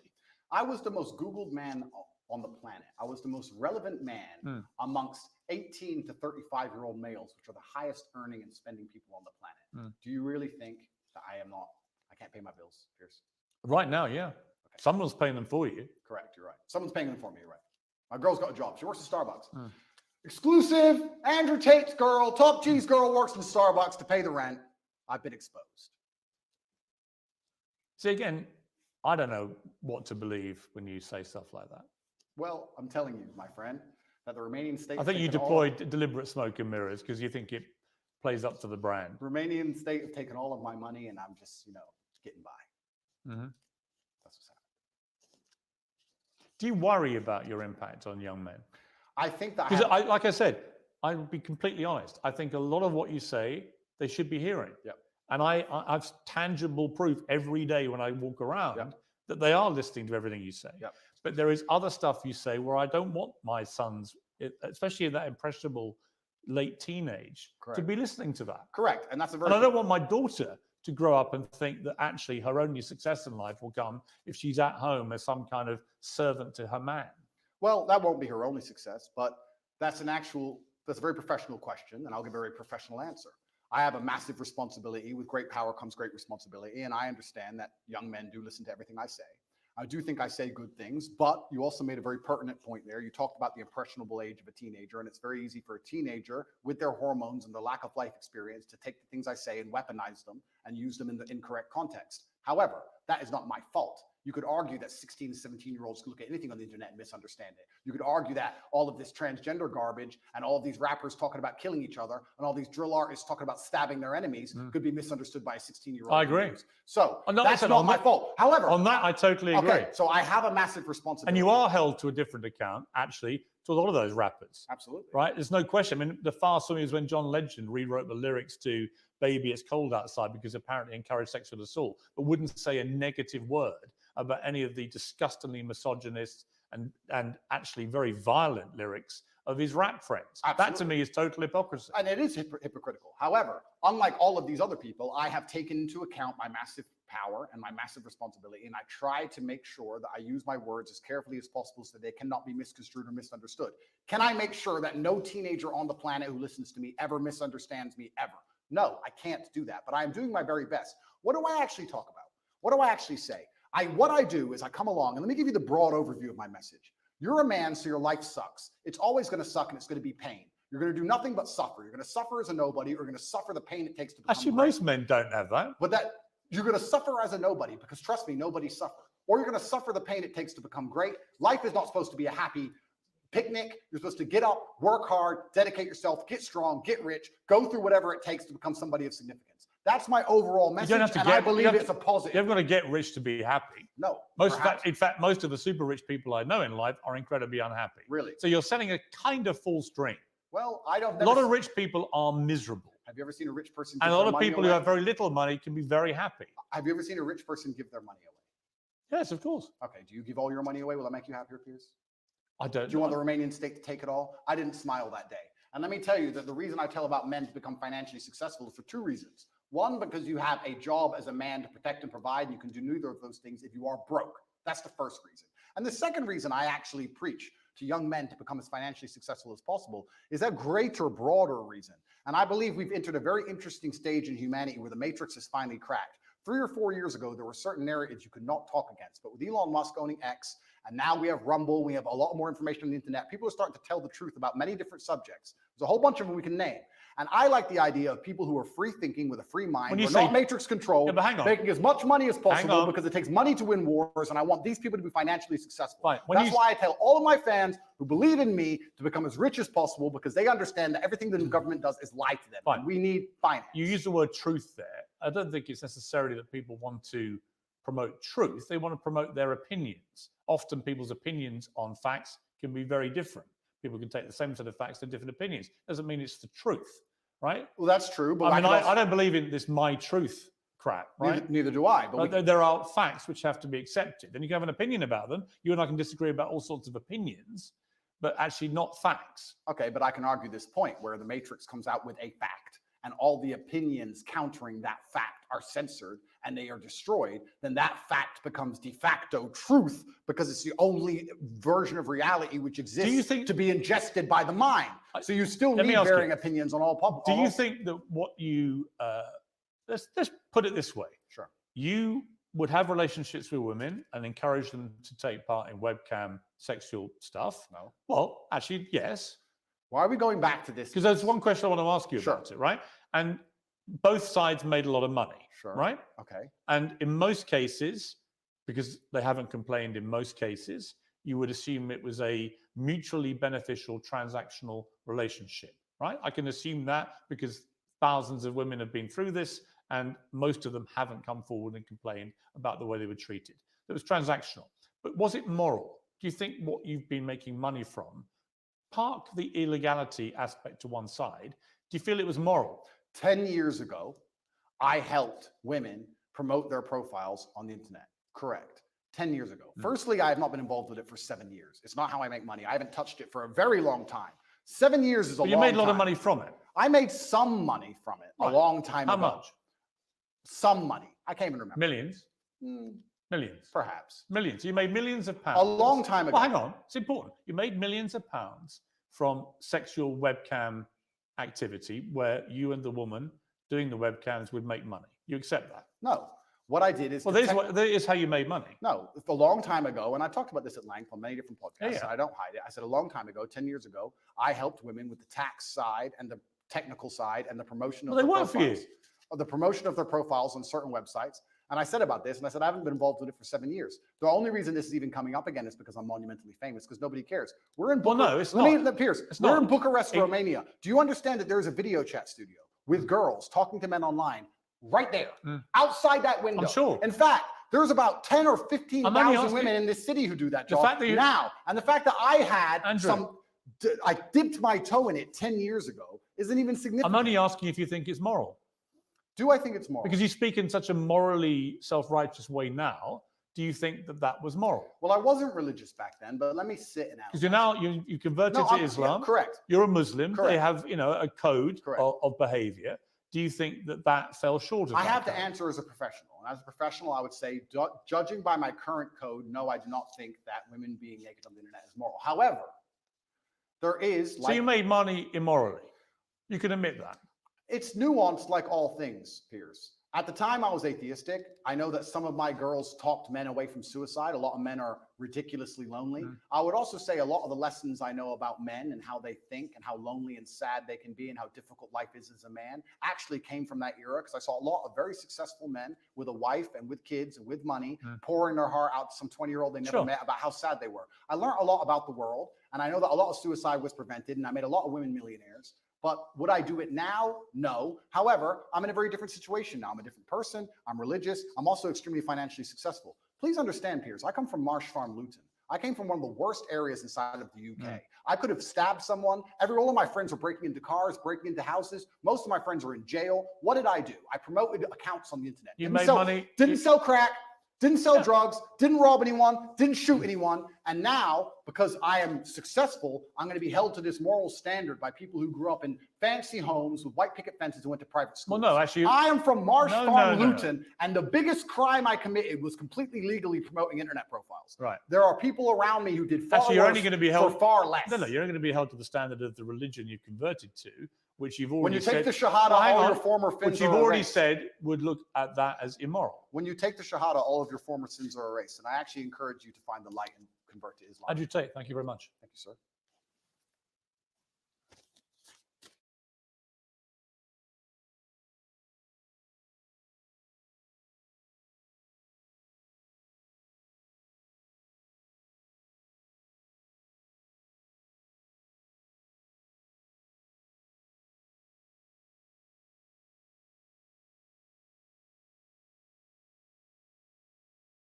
And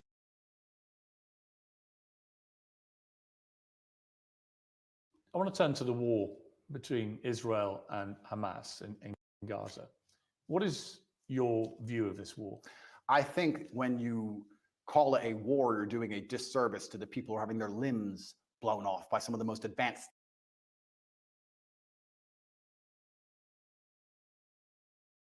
I'm making is that the media lies. Firstly, secondly, I can ask you about different things at the same time, right? Sure. So I'm asking you first of all specifically, what is your reaction to what happened on October the 7th? Sure. Everybody I don't else know. does. I want to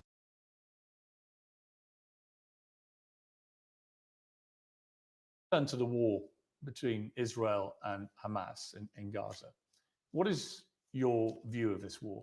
I think when you call it a war, you're doing a disservice to the people who are having their limbs blown off by some of the most advanced technical weaponry on the planet. It is a genocide and it is disgusting. And it doesn't matter which side of the political spectrum you fall on. When you observe a genocide in front of your very eyes, you should be disgusted. Which side is waging genocide? The Israelis are genociding the Palestinians, and you know it as well as everybody else does. That. Well, then it seems like your bosses are not allowing you to know it. What do you think of what Hamas did on October the 7th? Why are you starting the story in the middle? I didn't. I just asked you about the wider war.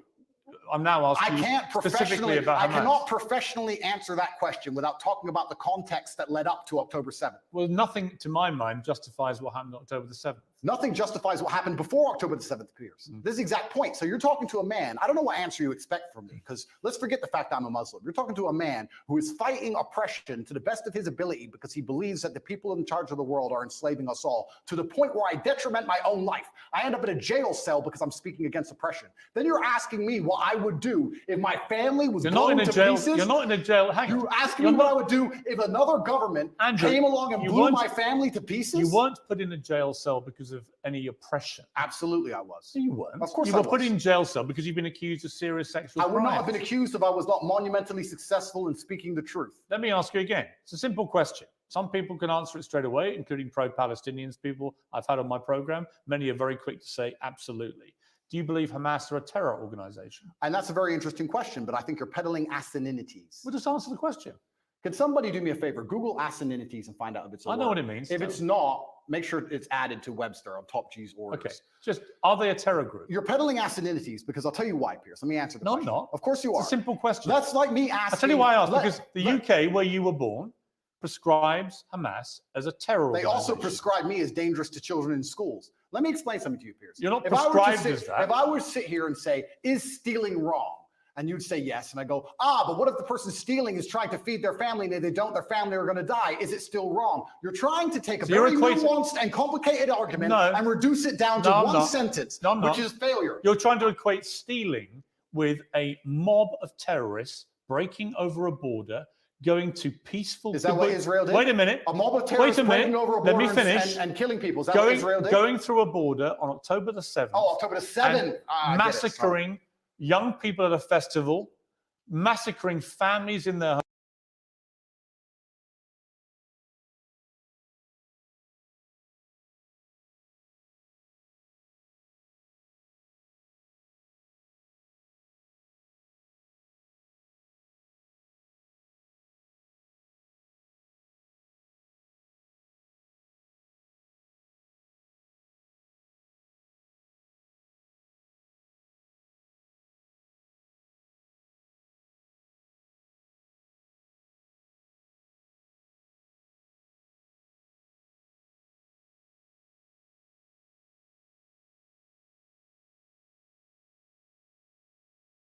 homes in a kibbutz, setting fire to them, cutting their heads off, killing babies. Oh, killing 40 babies, that was true. Well, fine. Were the babies vaccinated?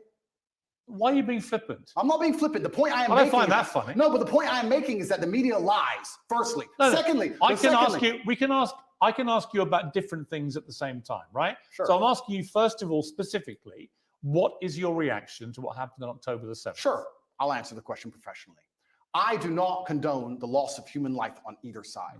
I think anybody doing anything which directly damages civilians is disgusting and abhorrent. However, I would be an amateur if I could not sit and pretend I do not understand the motivations behind either side. This is not even me taking a side. I understand why Israel is doing what it's doing. I understand why Palestine is doing what it's doing. However, I still call the Israeli actions absolutely abhorrent and genocidal. Okay, we're going to come to Israel's actions. I promise you. We will ask that question specifically. But in terms of what Hamas did on October the 7th, do you accept that was an act of terrorism? It's an interesting question because it's not really. It is. It's a very straightforward question. Because you're the person who would have called Nelson Mandela a terrorist while he was still in jail, and one person's terrorist is another person's freedom fighter. I wouldn't have For me to called him answer the question, yes, you would have. For me to answer the question, I have to be very professional, Piers. For me to sit on the outside in Romania with no personal involvement in Israel-Palestine, it's easy for me to say, yes, it was an act of terror. However, if I was in Gaza, if I was in an open-air prison, if my family had been annihilated by bombs from the sky, if everybody I knew had suffered the loss of a loved one, if I had no chance of any kind of freedom or democracy or standard of life, would I believe it was an act of terror, or would I believe it's an act of resistance against oppression? You have to be very careful how you answer these questions. So what do you think? I think I understand what happens when you take people and put them in such an inhumane condition. For anybody to sit and say that you're going to take people and put them in absolutely inhumane conditions and give them no standard of life, and they're not allowed to ever fight back, or they are terrorists. But I can agree with you. Anyone who does that is an amateur. I can agree with you that the plight of the Palestinians for many decades has been absolutely shameful. So what did we think was going to happen, Piers? No, nothing justifies what happened on October the 7th. So what are they supposed to do? Nothing. So what are they supposed to do? That was an act of medieval barbaric terrorism. Nothing justifies it. Did they suffer acts of medieval? Your attempt to try and equivocate. Did they suffer acts of medieval barbaric terrorism before that date? Yes. And it's unfortunately an eye for an eye in this world. I'm not condoning. I'm being a professional and answering to you why it happened. Give me one example of where Israel, without any provocation, a specific question, went into Gaza and massacred 1,500 innocent people, cutting their heads off, taping and boasting about what they'd done back to their families in Israel, kidnapping Holocaust survivors, bringing them, they wouldn't, of course, done that naked, kidnapping old grandmothers and bringing them back to Israel, kidnapping babies, kidnapping children. When has Israel actually gone in and done something of the scale of October the 7th? There's literally endless examples of that. Give me one. In 2014, they were bombing civilians. You know what, Piers, let me tell you something. I'm not talking about what they would categorize as retaliation for rocket strikes. And there's an arguable point, as there is, for example, I'm vehemently against the expansion of the settlements on the West Bank. I think there are legitimate questions about the proportionality of Israel's response here. Yeah, but in terms of what Hamas perpetrated on October the 7th, there is no instance of Israel doing that to the people of Gaza. And you have to accept that. If you don't accept that, you're either deluded or you're deliberately not wanting to say the obvious, which is that was an act of terrorism, because you're concerned about upsetting people in Palestine. Is that the case? Let me go back to my first point when I said you're peddling asininities. The reason I said that is because to look at a situation, no matter how heinous, and to ignore all of the context and pretend that you do not understand why said situation happened nothing justifies terrorism on that scale. Nothing is asinine. No, it's not. Because it's not about justification. Let me tell you why. It's not about justification. Let me tell you. It's about understanding the realities of the world. Let me tell you the reality of the world. Hamas came to power in 2005. Hamas's initial founding charter made it clear that they are for the eradication of Israel.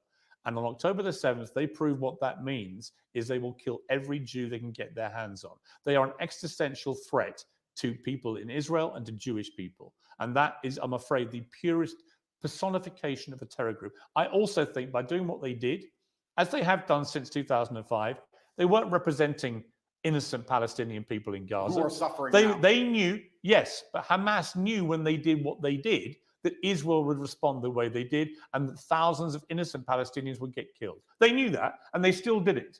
So my question for you is, why can't you, which is my position on this, is very straightforward.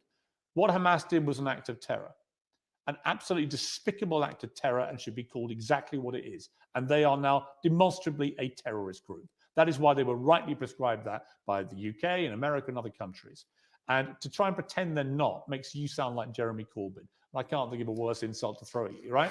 So I don't think me and Corbyn agree on that. But I also think there are legitimate questions to come about the way Israel's responded. We can come to that. But I just want to ask you one more time.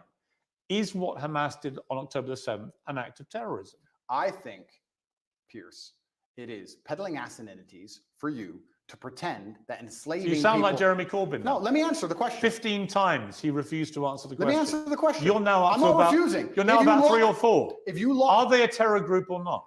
They're one team's freedom fighter, and they're deemed a terrorist What do group. you think? I think that if you lock people in an open-air prison and steal their land, they're going to retaliate. So they're not a terror group? I think they're going to retaliate. They're not a terror group? One team's terrorist is another Okay, we're now up to fighter. about 8. Are they a terror group? And also, another thing I want to make clear to you, Piers. Only Jeremy Corbyn has done this. Done what? Refused to answer the question.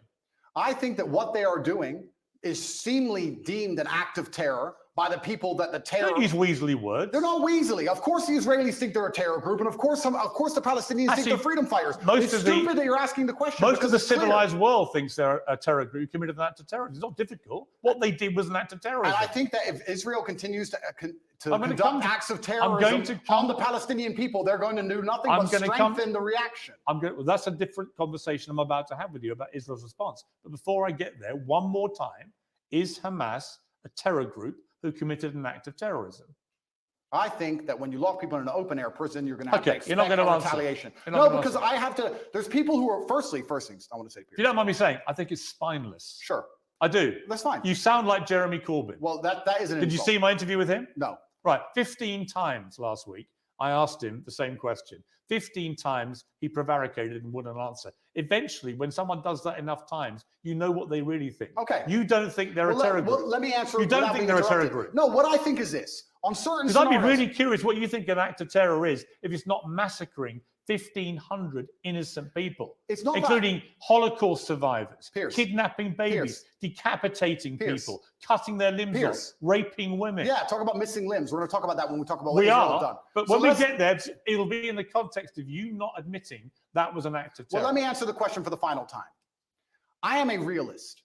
And as a realist, sometimes you do not come to the conclusion of labeling good guys and bad guys. The world is not black and white. Hamas are bad guys. No, the world is not black and white. The world is actually very gray. Anybody who sits and thinks there's clearly a good guy, there's nothing gray about what Hamas did. And clearly a bad guy does not understand how the world works. And as a realist, what you do is you look at scenarios and you understand why they happen, how unfortunate they are, how unfortunate the loss of human life is, how civilians die on both sides, how innocents are dying in a chess game played by the elites on both sides. Both sides, you have innocent people who didn't even vote for the person making the decisions, who are ensuring their death, signing their death warrants. It's unfortunate on both sides. But listen, sir, you would not advocate Russia doing any of the things to Ukraine that Israel is doing to Palestine. You would not sit here. Russia has been doing exactly that. Russia has not done a fraction of the things to Ukraine that Israel has done to Palestine. Russia illegally invaded a sovereign democratic country and has committed a barbaric rampage, trying to seize as much of Ukraine as it can, bombing maternity hospitals, killing innocent women and children. Right? Don't even try and have some kind of this is genuine equivocation of this. I will. A Hamas rocket, a tiny Hamas rocket that can make a pothole in the road, and then they get hit back with cruise missiles. Let me ask you a question. Ukraine sent a drone and it hit the Kremlin. A drone attack. It did nothing. It damaged some shingles. If Russia decided to then respond with a missile attack on a hospital and annihilate 800 people, it has been. Do you think that would be allowed? That's exactly what it has been. Would you advocate for that? Have you seen? Would you support that? Have you seen the state of Mariupol, which they leveled to the ground? The Ukrainians did level it. You're correct. No, the Russians. 2014. The Russians leveled Mariupol. And my question to you is: would you advocate those reactions? Let me ask you another question, Piers. This is a genuine question. Let me ask you a question. I want to understand your point of view. It's actually my interview with you. Yeah, but you tried to understand mine. I just want to understand your point of view. If I believed, or if Israel believed, that one of the people in your house was a terrorist and decided to destroy your entire house and kill your entire family, would you sit and say, well, maybe there was a terrorist inside, I accept that? Or would you be enraged?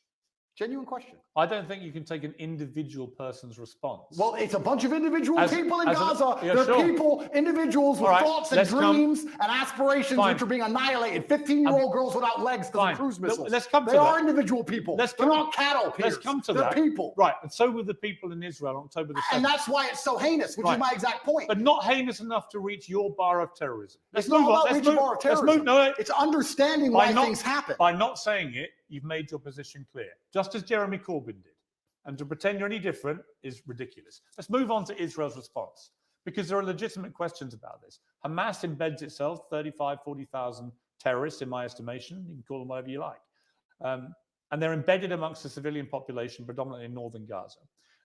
We know from intelligence over the last 20 years, which you won't believe because the Matrix has made it all up. Correct. We know from intelligence that historically Hamas likes to embed itself, particularly around things like schools and hospitals and mosques, because that makes it more difficult if the Israelis attack. Yeah. Now, Israel has killed nearly 12,000 people in its response, right? There are many people around the world demanding a ceasefire who think that is a ridiculously disproportionate response to what happened. Well, it was genocide. They would want to kill everyone in Palestine. They don't. They just want to drive them all out. Whereas Hamas do want to kill every Jew. That is actually what genocide is. You know what's actually interesting? Because you've spoken about this subject with people more who actually understand the conflict better than I do. Mohammed Hijab understands it better. Low-key understands it better. I'm talking from a very general humanistic perspective, because I don't understand the absolute intricacies like they do. Do you know what genocide means? Of course I do. Right. Genocide means you want to eradicate an entire people based on race or ethnicity. Israel clearly doesn't want to do that to the Palestinian people. Clearly not. If it did, it wouldn't tell a million of them, as it turned out, who moved south. Now, there are arguments about whether to attack them as they moved. Well, some people got hit as they moved. Oh, some people got hit. Yes. Some people got hit. You know what, You know Andrew? what happens? You know what, Andrew? Wait till it's your son, son. You know what? Wait till it's your son. I agree. And you know what, Andrew? War is horrific. It's horrific. The question is it a just war for Israel to go after Hamas? And if it is, and you believe as I do, Hamas has to be got rid of, how do you do that? If you don't do it the way Israel is doing it, how do you get rid of that terror group? Now, you won't agree with anything they're doing because you can't even categorize them as a terror group. No, the reason I won't agree with them is because I'm a human, Piers. Please let me answer this without being interrupted.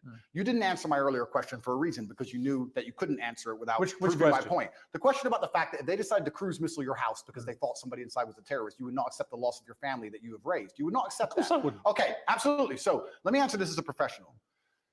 What's funny is I'm a humanist. Like I said, a professional what, by the way?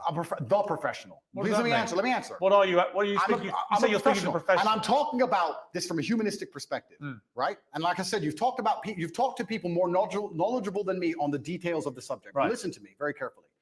I thought we lived in a democratic society. You just had 35,000 Hamas terrorists, and this is the thing that's most upsetting to me. This is what genuinely upsets me. Israel intelligence will say a guy's a Hamas terrorist. Has that guy gone to a court of law? Has there been a democratic process? Has he been proven to be a terrorist? No. They've just decided from their intelligence that couldn't see an invasion coming from hundreds of miles away. So this intelligence is actually it's not great. No. So they've decided this person might be in intelligence without court case, without any kind of democratic process. And because of that, they've decided to annihilate civilians along with him. And it's all just collateral damage and nobody should care. That is not a humanistic perspective, and that is disgusting. And any person in the West who is advocating for that is a hypocrite. Because if it was turned on them, if the American government said, we think the person in your shopping mall, one of the people you were shopping alongside in the mall, might have committed a crime. We didn't take them to court. We think they might have, so we killed your whole family. Get over it. So the last time is a clown and a hypocrite. So the last time, what do you expect full-grown men to do? I'm about to respond. What do you expect full-grown men to do when you kill all of their families and leave them locked in an open air prison? Let me respond. The last time that Jewish people faced an existential threat was in World War II. And the Nazis, who wanted to take over the world and kill every Jewish person, the Nazis were ultimately defeated by Winston Churchill leading the Allies. And Winston Churchill, in the process of defeating the Nazis, killed a lot of German innocent civilians in the process. Do you think that was justified? Let me ask a question. Was it? I asked the questions. Was it justified? Sir, I believe, and let me just get this right in my head. Yeah, think about it. No, I don't need to think about your question. I believe that the Nazis, which were obviously heinous, I'm not advocating anything they did, it's disgusting, the Nazis. I'm glad we beat them. I'm actually a huge fan. Were they terrorists? Yeah, they were. Right. So I believe that they. So when you massacre Jewish people, you're terrorists. When you do it in Israel. When you try and conduct genocide on a populace because you don't want them on land you say is yours, then you are terrorists. It's exactly what Hamas did on October the 7th. Exactly what Israel had did before that. So you've literally just described what Hamas do. You just described what Israel do. They're trying to genocide the Palestinians as we speak.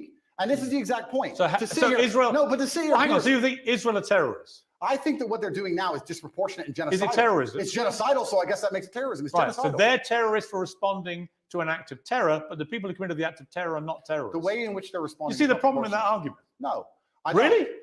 Piers, what they are doing now... Slaughtering 1,500 people in the way they did it is not an act of terror by terrorists, but a response from the people who are on the receiving end, rather like the response of the Allies in World War II to what the Nazis did. That apparently is the only act of terrorism. Didn't you say 12,000 people the Israelis have killed thus far? Yes. I saw a video of a 15-year-old girl with no legs begging to die. Yeah. She was begging to die saying, I have no future because my parents are gone or my legs are gone. It's horrific. I have no future. No, but you say that, right? You talk about numbers and statistics and you say a few people got caught. You don't think of Gazans and you don't think of as Muslims and Palestinians as individual people. Oh, yes, I do. No, you don't. Because I do. If you did, you would not be happy with what's happening. Don't you dare say that about me. Well, okay, then don't group them together in numbers. No, I've spoken for many years about the plight of the Palestinian people. I think it's outrageous that Israel has any control over their ability to function with water, with fuel, with other energy, and so on, and food. And that's interesting. So if you were in Gaza as a Gazan male of masculine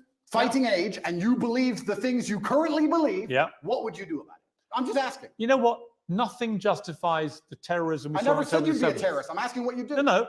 I understand why people in Palestine feel oppressed. I understand why they want freedom. I understand why they want the same rights as the people in Israel. Then here's a perfect... On that we agree. Absolutely, but nothing justifies what happened on October 7th. Well, here's where we disagree, Piers, because as a professional, when we both agree on the point that the people inside of Gaza are being oppressed and that their life is being detrimented and that they have no way of getting out, we, as a professional... And I do agree with that. I understand pressure cookers explode.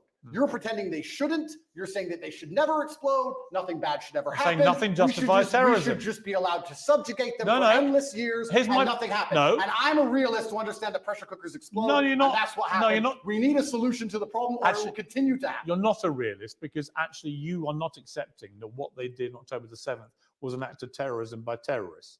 You won't accept that. You think actually they're freedom fighters doing some kind of resistance. And I say that is ridiculous and shameful. That's the difference between us. I understand that pressure cookers explode, Piers. Right. So you think it's perfectly reasonable what happened there? I don't think it's reasonable. I think it's a shame. Natural consequence. I think it's a shame. A shame. That's it. I think it's a shame that we're living in the world now where people are reduced to basically suicide to try and fight for freedom for their families if they have one left, because they all committed suicide. Those men who did that. Well, they didn't have a chance of survival. I think when you that's because they believe that they're martyring themselves and going to a better life. You oppress people to the point where their family's dead and they have nothing to live for. So I think that's a shame. So do you support Islamic fundamentalism? Absolutely not. Do you support an Islamist ideology? Absolutely not. Right. What I support. So why do you support Hamas? I support justice in the universe. You support Hamas? I support justice in the universe. Do you support Hamas? No. You don't? Well, I don't know the ins and outs of Hamas's creed. I have to be very honest. Well, you know what they did on October the 7th. Do you support them? I understand why that happened. And I'm saying it's a shame. But you won't denounce them. I say it's a shame. Will you condemn them? I can't sit here and condemn the obvious outcome of consequence. Really? How can I condemn? You can't condemn Hamas for what they did. Well, we know what's going to happen. And we need a solution. So you're very quick to condemn Israel's response, but you won't condemn the terror attack which prompted it. No, I'll tell you why. Even though Hamas knew by doing what they were doing, that would be the response. Do you think they knew that? Of course they knew that. You think they knew the Israelis? They did it quite deliberately. You know why? Because they were funded and supported by Iran. They didn't like the fact that Israel was normalizing relations with a bunch of Arab countries, from the UAE to Bahrain to Morocco, and then coming down the line was going to be Saudi Arabia. That was a threat to the Iran view of what should be happening in that region. Iran are the ones who support and fund and arm Hamas, and they clearly, in my estimation, it hasn't been properly established yet, but clearly Hamas couldn't have done this on their own. They've done it with support from Iran, and they've gone and committed an act of such heinous atrocity that they knew what the response would be. And that means that they sentenced in that moment, not just 1,500 people in Israel to death in the most appalling manner possible, but they also sentenced to death thousands and thousands of innocent Palestinians, including many innocent children, because half the population are children, and Hamas knew that was what was going to happen. So my question is, how can anyone think that Hamas is a force for good for the Palestinian people? They are a force I said they're for evil. Unfortunate. No, I didn't say they're a force for good. I said it's a pressure cooker and it's a shame. But you won't even condemn them. Let me ask the question. Do you think if we gave the Palestinian people basic human rights, that Hamas would find it more difficult to recruit new soldiers? I think probably if we treat them like humans, this won't happen. So we agree, and let's move on. I think there's a real danger in the scale of Israel's response that you radicalize a whole new generation of Palestinians. I think that's a real danger. So perhaps, by the way, I've said that. We can agree on that. So perhaps it was Israel's actions before October 7th that radicalized the soldiers who invaded. So you agree with me. So let's move on. No, I don't. No, nothing justifies what they did. Let me ask you about the reaction that you've had from certain people who I think at one stage you had a good relationship with. Sure. One is Jordan Peterson, and the other one Ben Shapiro. Let's talk about Jordan first. Sure. You've had a bit of a to and fro with him, but what is your view of him? I think Jordan and I actually agree on many issues. I think the enemy of my enemy is my friend. I think we have a lot more in common than we have that we disagree on. We have different views of the world on certain things. I think we approach him from different places. He's far more in his mind, whereas I live in more in a physical realm than he does. I have nothing against Jordan. I don't dislike him. I do find it, and I must be honest, a bit disingenuous and hypocritical that he speaks mental strength and then ends up addicted to an antidepressant. I don't think he should ever take antidepressants ever. I've been through worse than what he's been through, and I didn't take a single drug.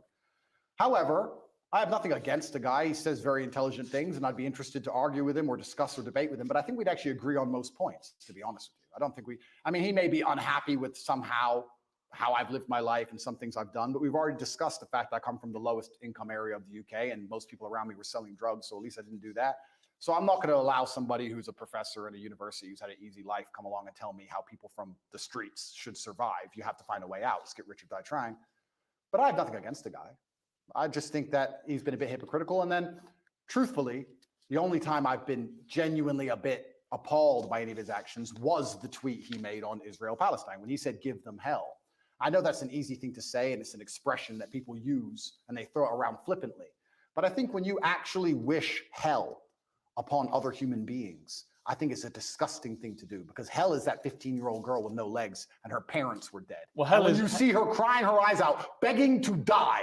That is hell. And I don't think you should genuinely wish hell on anyone, Israel or Palestinian, anyone. I'm a humanist. I don't want anybody to die. Well, when he was wishing hell on an entire population, he did express regret for the way he phrased it. And he should, because it's disgusting. I've not wished hell on the Israelis.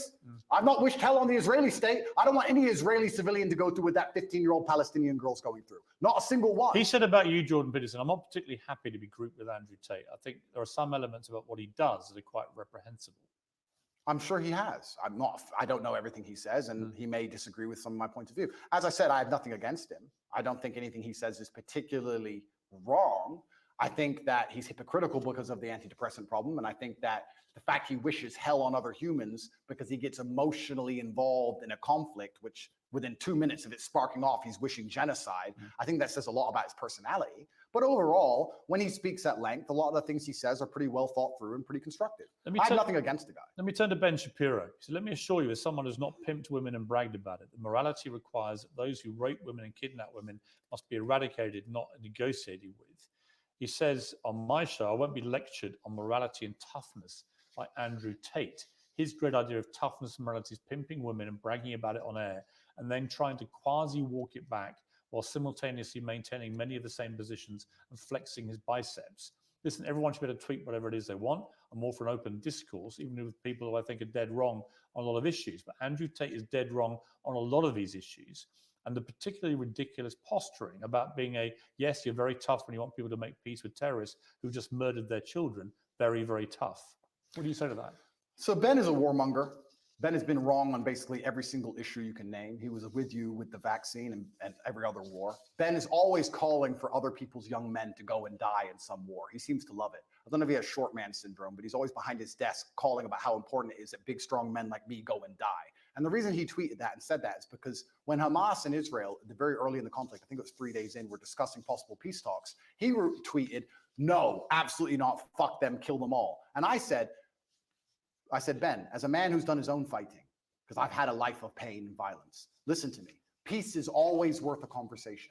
What I said is that we should always be prepared to at least discuss peace. He, because he's a warmonger, said, no, peace is not worth a conversation. You're this, you're that, because he's always sitting behind his desk. He must have a booster chair, and he's always running his mouth trying to invoke violence and call for war. And I find it kind of hypocritical, because a man who's so small he would die if he was slapped on the street, sitting behind a desk and screaming for other people to be annihilated, I think is kind of, it's worse than hypocritical. I believe it's insane. I believe if he was sitting here listening to this, he would say that what he's screaming for is for Jewish people in Israel to defend themselves. And he's a Jewish man. All Ben does is call for war. And I agree. Defending yourself. That's not all he does. That's all he does. It's and not. Calling for war and defending yourself is very different than genocide. And Ben, like I said, overall, most of Ben's worldviews and mine probably align. We don't align on the religious sect. We don't rely on the religious points. Fine. But our overall worldviews about how society should function probably align on many of the key issues. I don't have a beef with Ben, and I don't watch his show, and I have no idea what he talks about a lot of the time. But what I do know is every time I turn it on, he's calling for someone else's son to go and die in a ditch somewhere for his interests. And I don't like people who are not advocates for peace. Blessed are the peacemakers, said Candace, who's far more intelligent than Ben will ever be. And she is completely right. He replied that rhetoric, starting an argument with me, when I said we should talk about peace. I say we should talk about peace. He calls for the death of civilians, and somehow we're asking why my point of view is seen as abstract. It's insane. Why can't we all just sit down and say the fighting must end? Why can't we do that? Why can't we sit and say, nobody should be dying, let's stop using the most advanced military weaponry on the planet to blow the limbs off children? Why can't we say that without being deemed some kind of terrorist sympathizer or anti-Semite? It's insanity. Trump came along and didn't start a single war. He's the only one who didn't. And they're going to come along him and make him a bad guy. When a new president comes in, it's just endless war and death and killing. Have you seen a dead body, Piers? Have you seen people lose a fucking limb? It's disgusting. I know what's happening over there. Have you seen that? I don't need to tell you about the parts of my history that I'm not prepared to share, Piers. I said it to Ben. I said people who have done their own fighting and seen their own violence and have seen people bleed out in the street from a stab wound are not going to be so smart and so quick to sit behind a desk and call for the death of innocent people. It's disgusting what's happening. I don't want anyone to die on either side. And when I come along as a peacemaker and say this is insane, because he's a warmonger, because he has chosen blinkers and sees one side of the argument and refuses to accept the humanity of Palestinians, he says I'm a bad person for calling for peace. Well, you know why? Because you'll probably listen to this interview and say, this guy can't even describe Hamas as terrorists. If Ben Shapiro thinks bad of and if you don't think what happened to the people in Israel on October the 7th is an act of terrorism, did I not just say then you are, I want all people then to you stop are just dying? You are just as partisan to one side as you believe Ben Shapiro is to the other. Did I not just say I want all people to stop dying? Piers, don't interrupt this. It's 2 sentences. I want all people to stop dying. However, I understand what is going to happen when you create a pressure cooker. That is my answer, and it's extremely professional. I don't want anyone to die, and because I don't want anyone to die, because I'm a peacemaker, because I'm a humanist, I understand you cannot lock people in an open-air prison for an undetermined period of time without provoking terrorism. So out of interest, what would you have done if you'd been Israel after October the 7th? That's a really interesting question, and I think there's people who are more qualified than me to answer. Given that Hamas last week said, we're going to try and do the same thing again and again and again, what would you do to defend the people of Israel? Good question. They have the Iron Dome, which is largely effective. I think that their border security is usually effective. It's very interesting that it wasn't on. So you would say they would do nothing other than tighten up security? I think if I was truthfully, I'll answer the question. If I was truthfully in charge of Israel, I would have found out how our border was penetrated. Mm-hmm. I would have made sure that was impossible to do. Mm-hmm. I would have had large conversations and discourse during that period, which would probably take weeks to ensure that my border was impenetrable because we were at no genuine threat of a repeat attack. And then I would make it clear that there will be some repercussion unless there would be some repercussion unless we can come to peace terms. I don't think Hamas doesn't want peace. Of course not. But I'm saying that's their stated position. Of course. So there's not mean okay, peace. You're asking what I do. I would have found out. First things first. I'm a man. So first things first, you fix the problem. Okay, our border's been penetrated. How do we make sure that doesn't happen again? Sure, How did it happen? Internal investigation. Let's make sure the border is secure. Now our civilians are safe. Our civilians are safe, which buys us time. Let's have a conversation to see if we can actually reason with Hamas. If we can't, then there might be some military intervention. Then what? But there certainly wouldn't be bombing hospitals, cruise missiling refugee camps. There wouldn't be any of the things that's going on now. Absolutely. You wouldn't try and attack the people that No, did it. because this is a rushed and emotional response. And that's what I would have prevented. I would have made sure as a man I didn't make a rushed and emotional response. So you'd be more like Neville Chamberlain trying to do peace with the Nazis and Winston Churchill trying to kill them. Well, yeah, that's an interesting question. You're an appeaser, not a warrior. Well, I still think I'm a warrior, but I think that when you're a warrior, you have to be very capable and. But that's what Neville Chamberlain's view was. We should do peace with the Nazis. You have to be very understanding of your power, and you have to use it responsibly. And just like I said earlier, when I'm trying to be responsible about what I say to the young men of the world, I would understand as Israel, I must be responsible with my massive military might to make sure I don't kill civilians. And I would sit and try and make a measured response, and I'd be a professional, and I would consider them human beings, and I would secure my border and try and come up with a plan better than, oh no, I'm mad, I'm emotional now, let's go kill everyone. I think that's the wrong response. Correct. I don't think that's the right thing to do. We've spent a long time talking. You're going to find out at some stage today or in the next few days whether you're going to get your possessions back. That'll either happen or not happen. But then there's likely to be a trial, and that will determine how you spend the next 10 years of your life, almost certainly, which is a sobering thought for anyone. Yeah. When you look back on the whole arc of the last few years, you know, you've expressed some regret because of your turning to Islam, your change in your philosophy from a religious perspective. You've acknowledged that some of the stuff you used to do was immoral. Do you look at the journey you've gone on here and think that in a way, notwithstanding the matrix and everything else, that maybe you yourself could have done things differently to avoid being in this position? Absolutely. I'm a man and I take absolute self-accountability. You have to, as a man, your superpower is looking in the mirror and understanding everything that happens to you, both good and bad, to a degree is your fault. It could have all been influenced. I could have avoided all of this. I could have avoided the matrix attacks, I could have avoided jail cell, if you don't let me use that term. I could have avoided all the negative press. I could have chosen to work in Starbucks and just stayed nobody. I made choices that put me in this position. I take responsibility for them. I said things on the internet in a satirical way on videos that got 110 views when YouTube was brand new that I did not expect to become the most viral videos in the world because I didn't expect to become the most famous and known person on the planet. That's all true. I'm not saying I have no part to play in any of this. However, I can still say that I'm completely innocent. I can still say that it is only my fame and notoriety that has inspired the prosecution service to try and even put me in jail in the first place. I can still say that there's some unfair policing in the world depending on your political views. I can still say all of those things while accepting absolute responsibility for the situation I am in. Andrew Tate, thank you very much. Thank you, sir.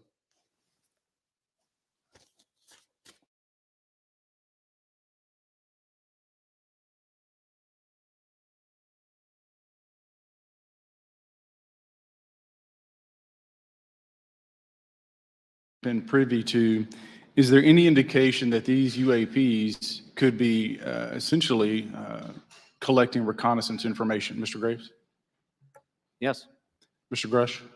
Fair assessment, yeah. Mr. Fravor? Very possible. Again, in the national security vein, is it possible that these UAPs would be probing our capabilities? Yes or no, Mr. Graves? Yes.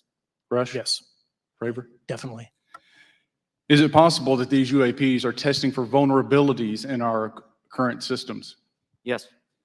Yes, possible. Do you feel, based off of your experience and the information that you've been privy to, that these UAPs provide an existential threat to the national security of the United States? Mr. Graves? Potentially. Yes, sir, potentially. Same answer, potentially. Yeah, I'd say Fravor. definitely, potentially. Mr. Graves and Fravor, in the event that your encounters had become hostile, would you have had the capability to defend yourself, your crew, your aircraft? Absolutely not. Sir? No. Is based off of the information that you've been privy to, is there any indication that these UAPs are interested in our nuclear technology and capabilities? Yes. By external observation, sure, that could be a fair assessment, yeah. Yes.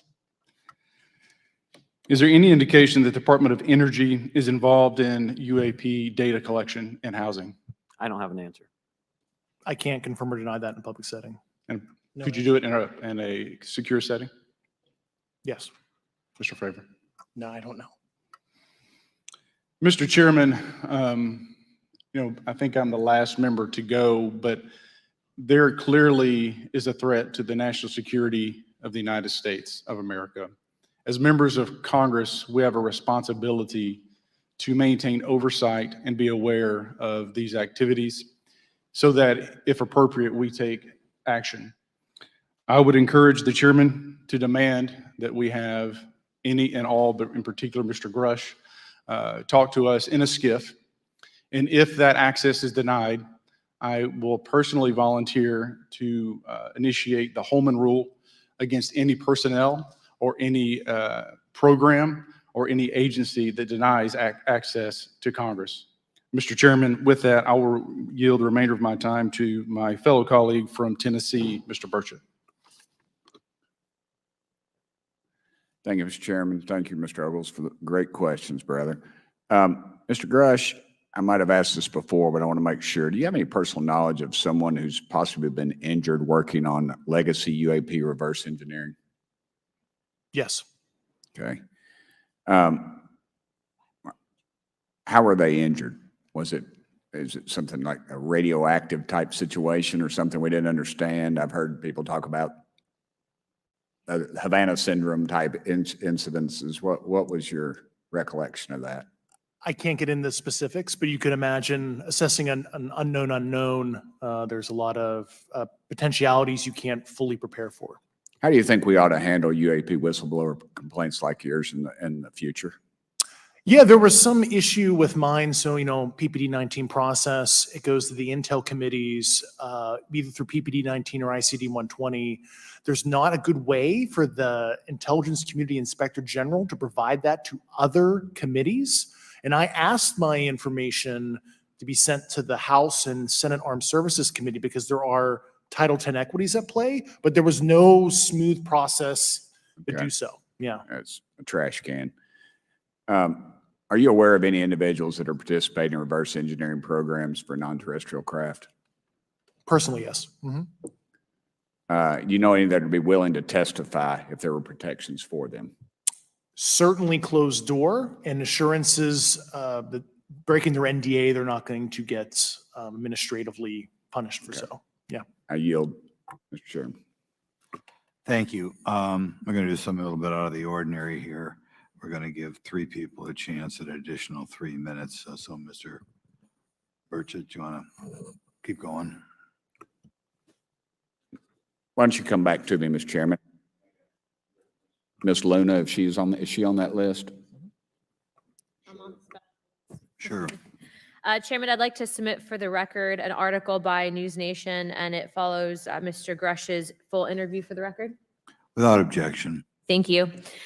Mr. Grush, why is it that you refer to the phenomenon as non-human intelligence? Why deviate from the basis of extraterrestrial life? I think the phenomenon is very complex, and I like to leave an open mind analytically to specific origin. When you say specific origin, are you referring, can you elaborate on that for those that might not? If it's a traditional extraterrestrial origin or something else that we don't quite understand from either a biological or astrophysics perspective. Yeah, I just like to keep an open mind on what it could be. Yeah. Okay. And referring to your News Nation interview, you had referenced specific treaties between governments. Article 3 of the Nuclear Arms Treaty with Russia identifies UAPs. It specifically mentions them. To your knowledge, are there safety measures in place with foreign governments or other superpowers to avoid an escalatory situation in the event that a UAP malevolent event occurs? Yeah, you're referring to actual public treaty in the UN Register. It's funny you mentioned that. Yeah, the Agreement on Measures to Reduce the Risk of Outbreak of Nuclear War signed in 1971. Unclassified treaty publicly available. And if you cite the George Washington University National Security Archives, you will find the declassified in 2013 specific provisions in the specific red line flash message traffic with the specific codes pursuant to Article 3 and Article, also Situation 2, which is in the previously classified NSA archive. What I would recommend, and I tried to get access, but I got a wall of silence at the White House, was those specific incidents when those message traffic was used. I think some scholarship on that would open the door to a further investigation using those publicly available information. Thank you. And then my last question with 51 seconds remaining. You mentioned white collar crimes potentially being taking place in regards to a cover up. Can you please elaborate? I have concerns based on the interviews I conducted under my official duties of potential violations of the federal acquisition regulations, the FAR. Thank you very much, Yep. Chairman. I yield the remainder of my time. Okay, we'll go to Mr. Raskin for 3 minutes. Thanks, Mr. Chair. And I thank the witnesses for their endurance and service today. Mr. Fravor, you've described your episode in detail now, and you call it the most credible UFO sighting in history. But I wonder, was this the first time that you encountered a UFO or a UAP in 2004? Yes. And what was your general attitude or perspective on the UFO discussion before that happened? I never felt that we were alone with all the planets out there, but I wasn't a UFO person. I wasn't watching History Channel and MUFON and all that. And have you had experiences or encounters since that happened? No. And so have you formed any general conclusions about what you think you experienced then? Yes, I think what we experienced was, like I said, well beyond the material science and the capabilities that we had at the time, that we have currently, or that we're going to have in the next 10 to 20 years. Very good. Mr. Grush, you've been able to answer in great detail on certain questions, and then other things you say you're not able to respond to. Can you just explain where you're drawing the line? And what's the basis for that? Yeah, based on my DOPSR security review and what they've determined that is unclassified.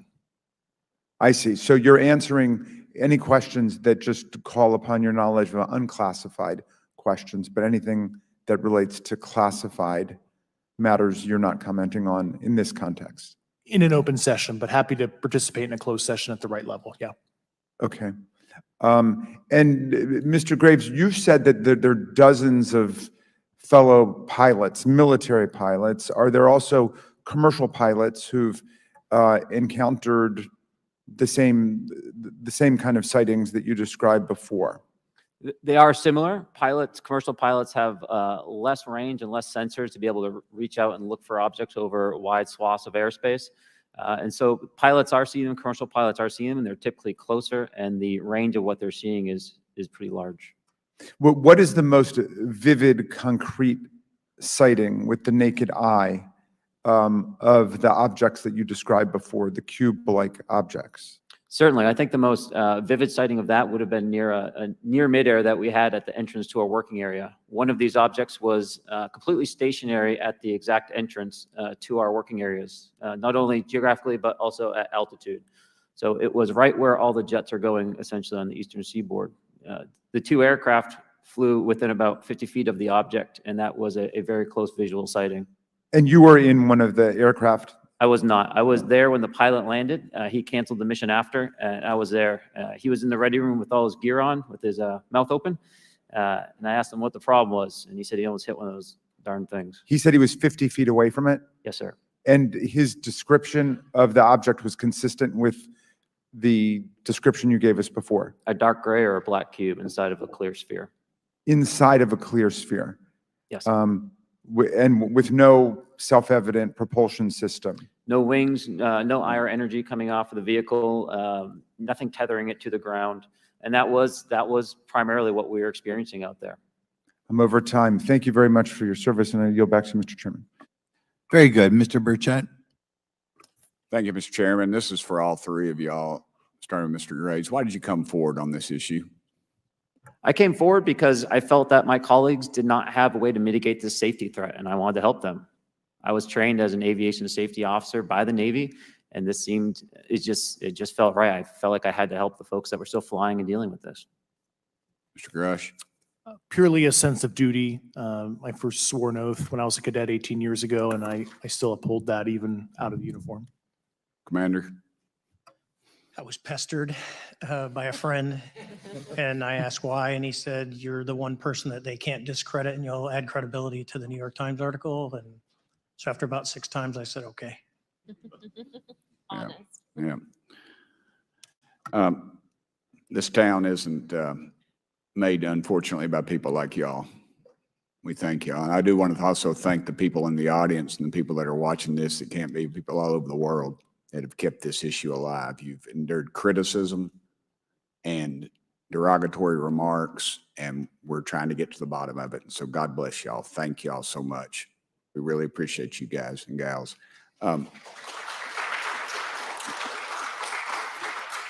That's why we need term limits. Y'all keep clapping, us politicians just keep talking. So let me ask y'all, how can the public contribute to UAP reporting? And what avenues you think are available to the public to report these sightings?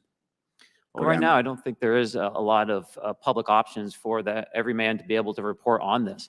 I think even for professionals that have sensor data that are seeing these on a regular basis, they're still hesitant to come forward.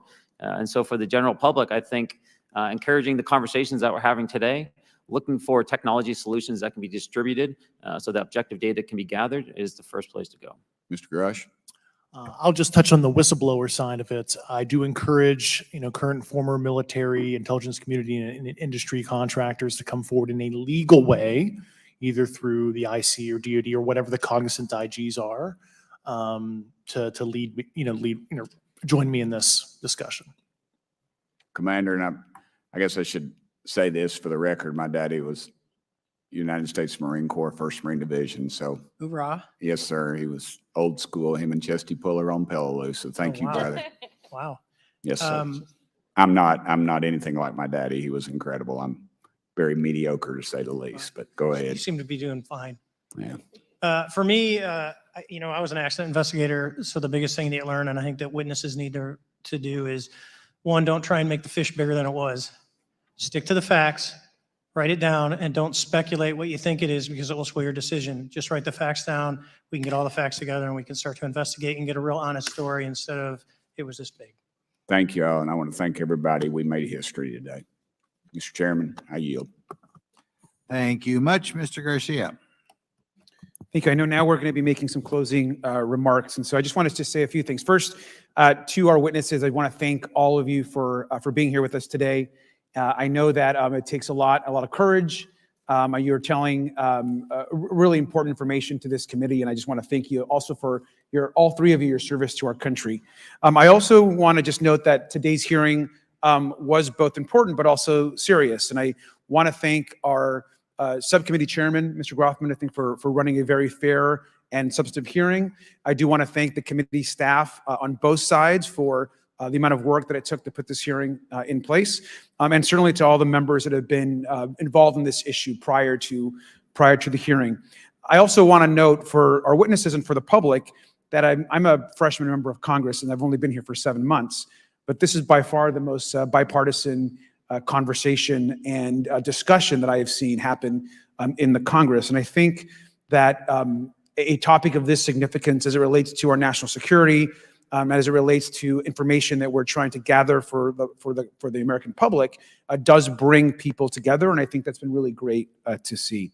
I think it's also important to note for the public, today in our hearing, we had on our side also both our full ranking member, which is Mr. Raskin, and our vice ranking member, which is Ms. Ocasio-Cortez, both here at our hearing. I think it shows the importance and seriousness that our side of the aisle is taking to this important hearing, but also to the broader issue as it relates to working with our Republican counterparts on this committee.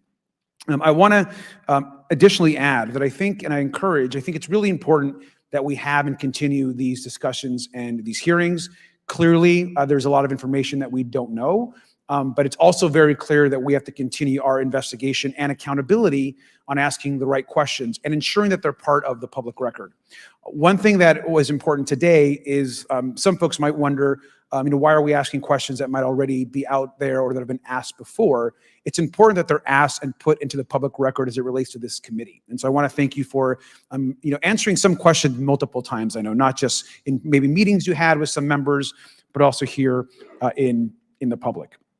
Let me also just add an additional note that it's important also that our friends in the media and those that are not just reporting on this hearing, but that have reported on this topic and that may in the future, the media has an important role in this process. And it's very important that the media engages, does independent investigation, and reports on not just what happened today, but what they see independently as what is happening around UAPs in the broader community.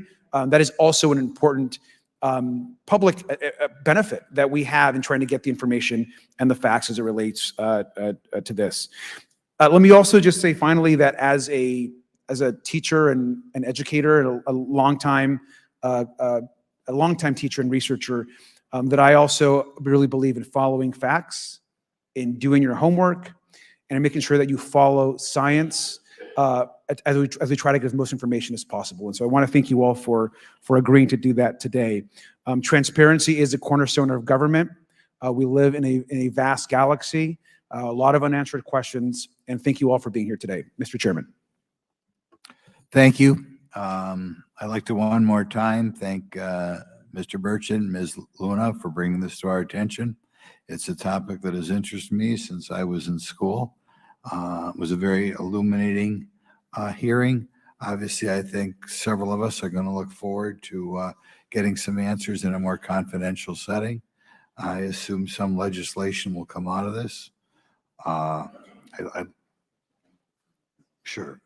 I apologize, Mr. Chairman. I need to compliment the folks in my office that did a lot of the work on this. Rachel and Noah sitting behind me here. They're very quiet and humble, but if without them, this thing would not have come off like it did. So I apologize. Thank you. I think we're going to want to look into what we can do to make more of this information public. I think there's certainly a time period after which it should always be made public, and people have been concerned about these issues, like I said, since I was in high school. But in any event, I'd like to thank everybody who was here, sticking through the entire hearing. Without objection, the members will have 5 legislative days to submit materials and to submit additional written questions for the witnesses, which will be forwarded to the witnesses for their response. If there's no further business,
exits are in the back and behind the farther side of the room.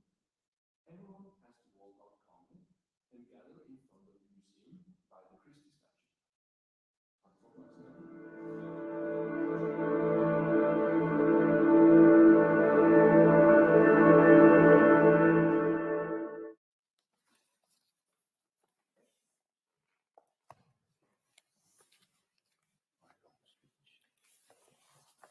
You go first. It is my profound pleasure to welcome you, the audience here in the University Aula in Bergen, Norway, as well as viewers around the world, to this year's Holberg debate. My name is Kjersti Fløttum, and I'm the chair of the Holberg board. The Holberg Prize is one of the largest international prizes awarded to outstanding scholars within the humanities, social sciences, law, and theology. The prize was established by the Norwegian government in 2003 in homage to the scientist and writer Ludvig Holberg, who lived from 1684 to 1754. In addition to the academic events that are held each year in celebration of the Holberg Prize laureate, the Holberg debate is held annually in December in tribute to Ludvig Holberg's Enlightenment ideals. The debate aims to engage prominent academics as well as non-academics in public debate on pressing issues in our time. And the topic of this year's debate is the current global security crisis facing us. In particular, we will focus on Ukraine, Russia, China, and the West, and what kind of power and deterrence that may prevent future wars or escalation of existing conflicts. We have called the debate by the question, will fear keep us safe? On the panel, we are pleased to have Professor John Mearsheimer of the University of Chicago and former Prime Minister of Sweden, Mr. Carl Bildt. We are also very pleased to have with us Dr. Cecilia Hellestveit, who will moderate the event. Hellestveit is a conflict researcher at the Norwegian Academy of International Law, Folkerettsinstituttet in Norwegian.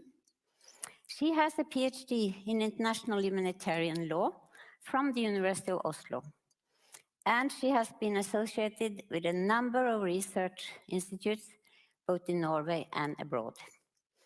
So, without further ado, I hereby give the floor to Cecilia Hellestveit.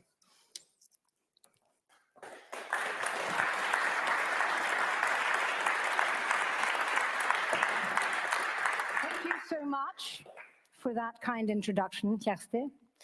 Dear audience, I'm honored and delighted to have the privilege to moderate the Holberg debate of 2022, organized by the Holberg Prize in the loveliest of cities in Norway, Bergen.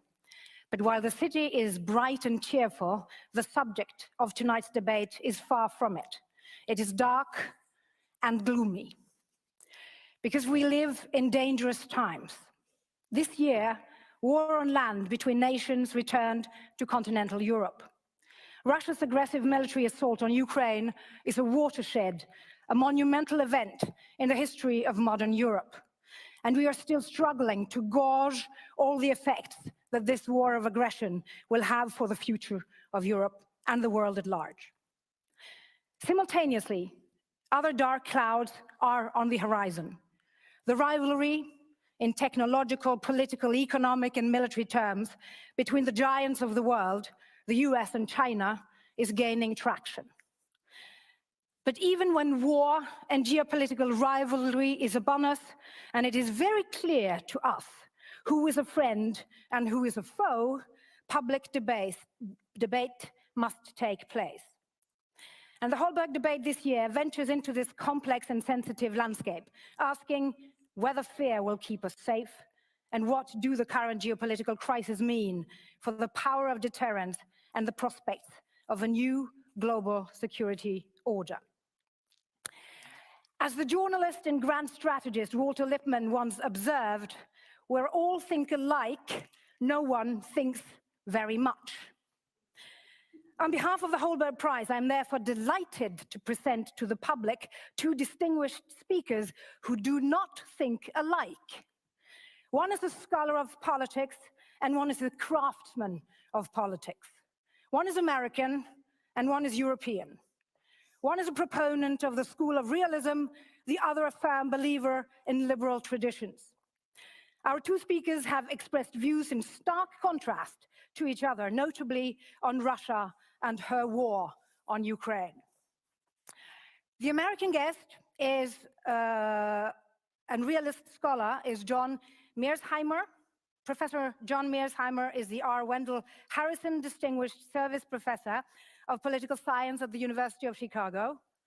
He graduated from West Point in 1970 and served 5 years in the US Air Force. Mearsheimer has also been a research fellow at the Brookings Institution and Council of Foreign Relations in New York. The European politician is Carl Bildt, former Prime Minister and Foreign Minister of Sweden. Carl Bildt has also a distinguished international career. Among others, he was the EU Special Envoy to the former Yugoslavia, High Representative for Bosnia and Herzegovina, and UN Special Envoy to the Balkans. He also was a co-chair of the Dayton Peace Conference. Bildt is currently co-chair of the European Council of Foreign Relations. And we will start the debate by hearing opening remarks from both speakers. And I do want to remind the audience that, and the viewers, that they still have the opportunity to send in questions for the speakers. And since we are in Europe, and this is Carl Bildt's turf, we first give the floor to him. The floor is yours, Carl.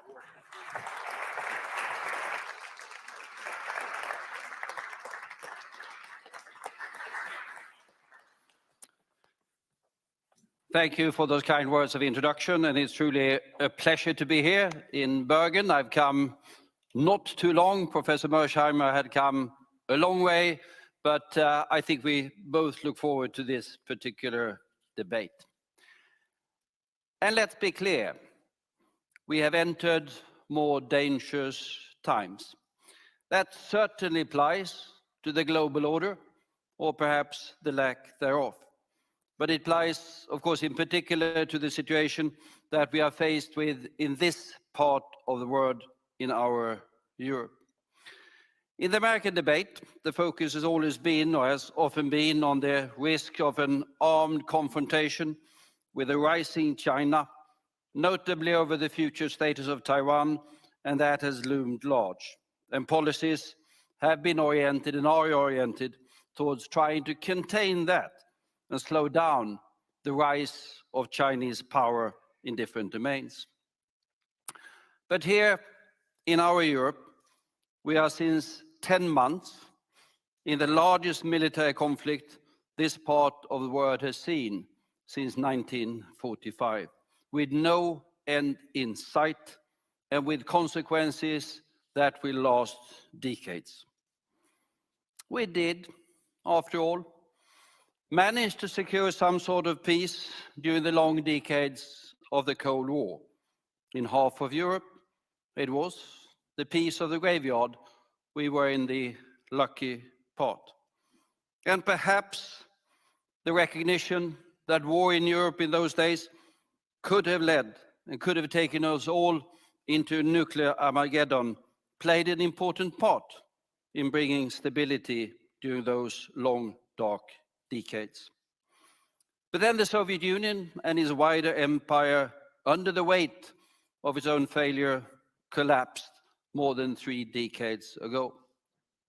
And the task for particular policy practitioners like myself since then has been to try to build an order that could not only secure peace and security, but hopefully also an element of freedom and prosperity for every part of our continent.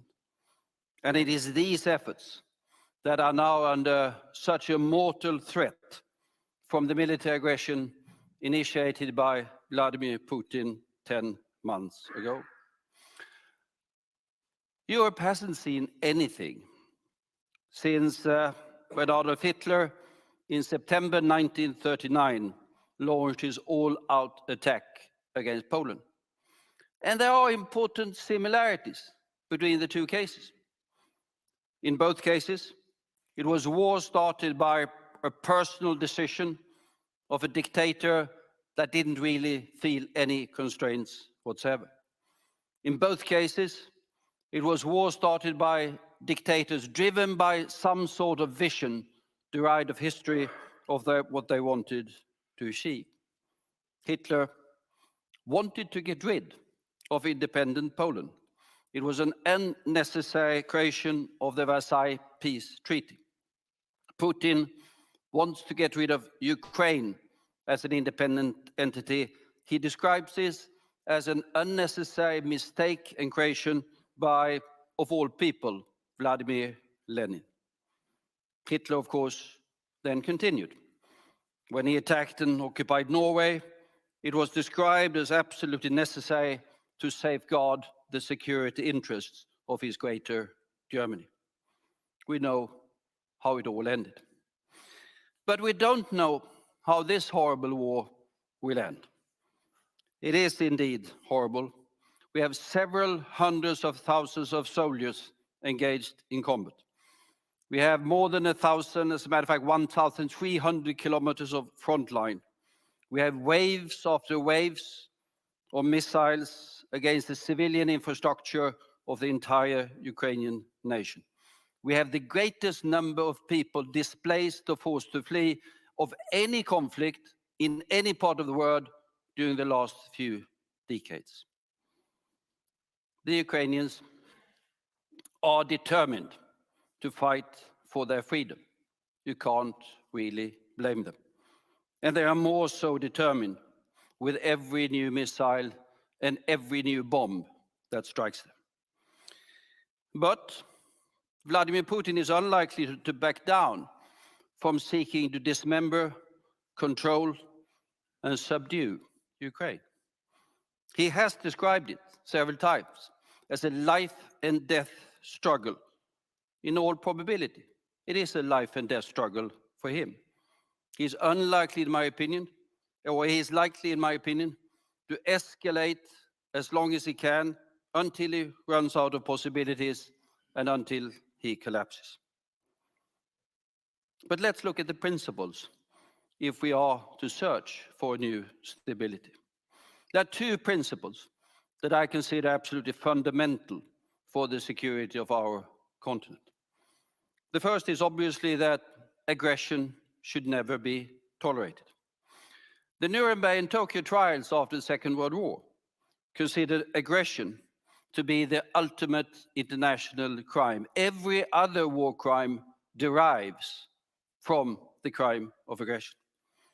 And the second principle that I consider fundamental is that borders should be respected and should never be altered by force. Most of the borders of Europe have been drawn by blood during past centuries. Not all of them are entirely logical. Sometimes the past still creates emotions and tensions.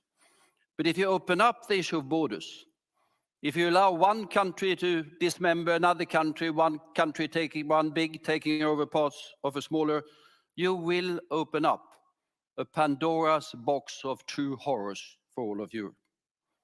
These are not only principles of international law, but they are primarily, I would argue, principles derived from the very bitter history of Europe. But they are, of course, also principles that resonate strongly across the world. Faced with the Russian aggression, in two landmark decisions, the UN General Assembly, with first 141 and then 144 votes in favor, endorsed these principles. Only 5, I would classify them as outcast nations, voted against. So when we support Ukraine today, it is not only supporting the right of its freedom and independence, but also the support for upholding these principles that are fundamental to the security of all of our European nations. Aggression must never be tolerated. Borders must be respected. Hitler as you might remember, had all sorts of arguments for invading Poland. He considered it much too close in alliance, as a matter of fact, with Britain and France. He didn't like its treatment of the German minorities. He considered the entire Versailles settlement, Polish corridor and all of that unfair to Germany. And Putin also marshals argument against Ukraine. He doesn't like them, to put it mildly, wanting deeper integration with the European Union and indeed NATO. He bitterly regrets and opposes the departure of former President Yanukovych. He certainly don't like his talk about colored revolutions and democracy. He thinks Russia has been mistreated by the Americans. But nothing of this, be it right or be it wrong, gave neither Hitler nor Putin any sort whatsoever the right to invade Poland or invade Ukraine.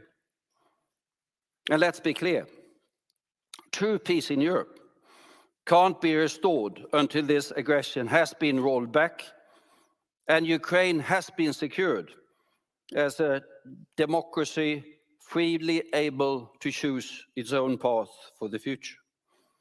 And this can't be achieved until Russia has given up its imperial ambition and focused its energies on building a functioning nation state. As long as it is dragged away by an imperial temptation, it will never be able to develop in harmony, peace, and security with the rest of Europe. And with 140 million people, 11 time zones, and vast natural resources, it doesn't really need an empire in order to be successful. We want to live in peace with a prosperous and stable Russia. I do believe that representative rule, constitutional order, and rule of law would be hugely beneficial for that country. But ultimately, that's up to them to decide. But Putin's aggression means that there's now a fundamental and indeed dangerous uncertainty as to the future of Russia. His war has already failed to reach its objective. But where is Russia some years from now? Will it be in internal chaos and conflict? Will it be on an even more militaristic regime? Or will there be Alexei Navalny competing in free and fair election? No one knows. But one thing we know, this war and its consequences will be with us for a long time. The entire order between the rivers Vistula and Volga is in flux. In our immediate part of the world, Finland and Sweden will soon enter NATO.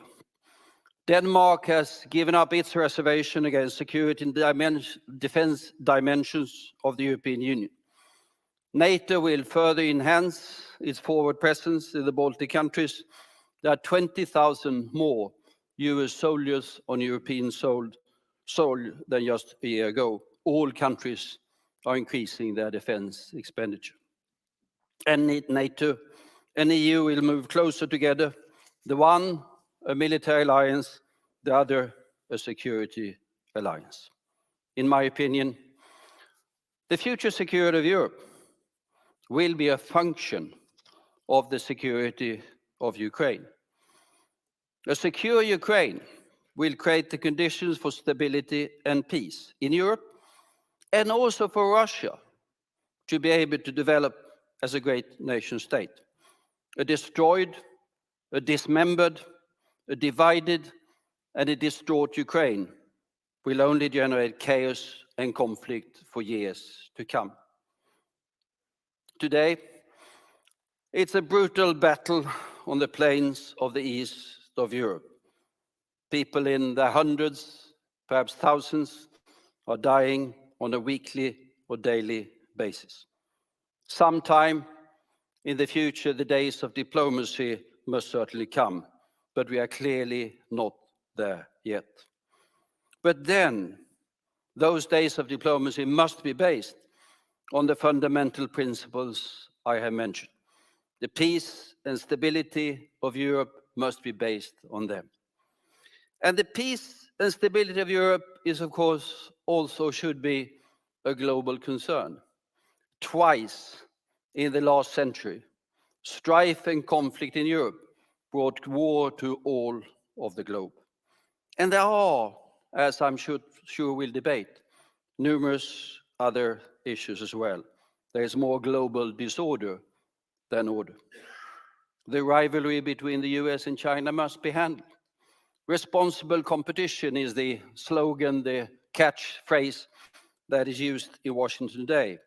And I hope the same phrase can be used in Beijing as well. The power balance is indeed shifting.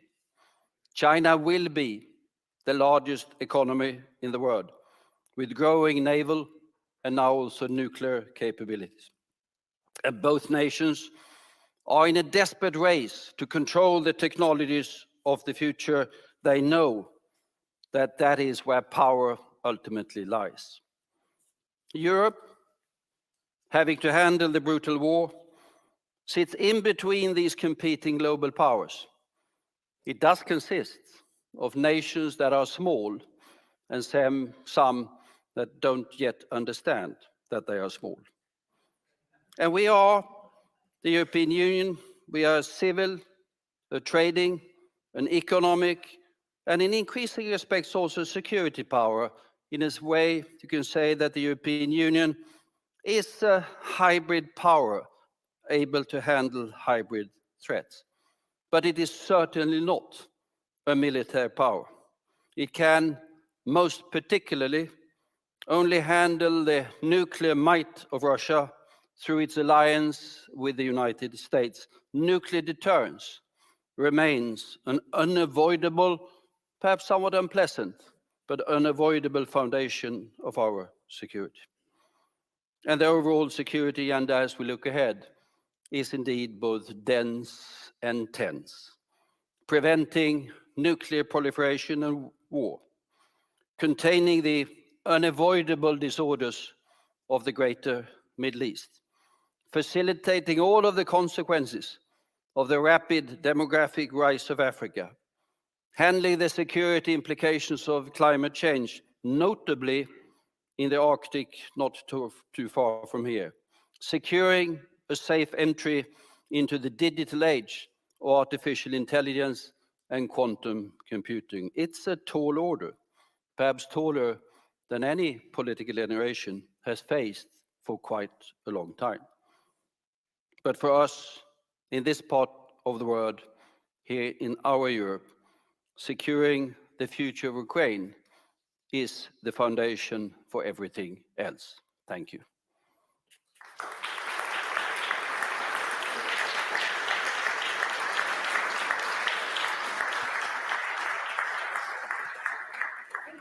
Thank you so much, Carl, for providing us with a very fruitful basis for a discussion. And then, Professor Mearsheimer, I'm happy to give the floor to you.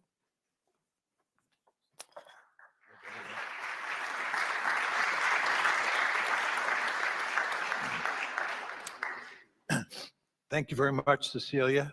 It's a great pleasure to be here, and I feel honored to be asked to be here this evening.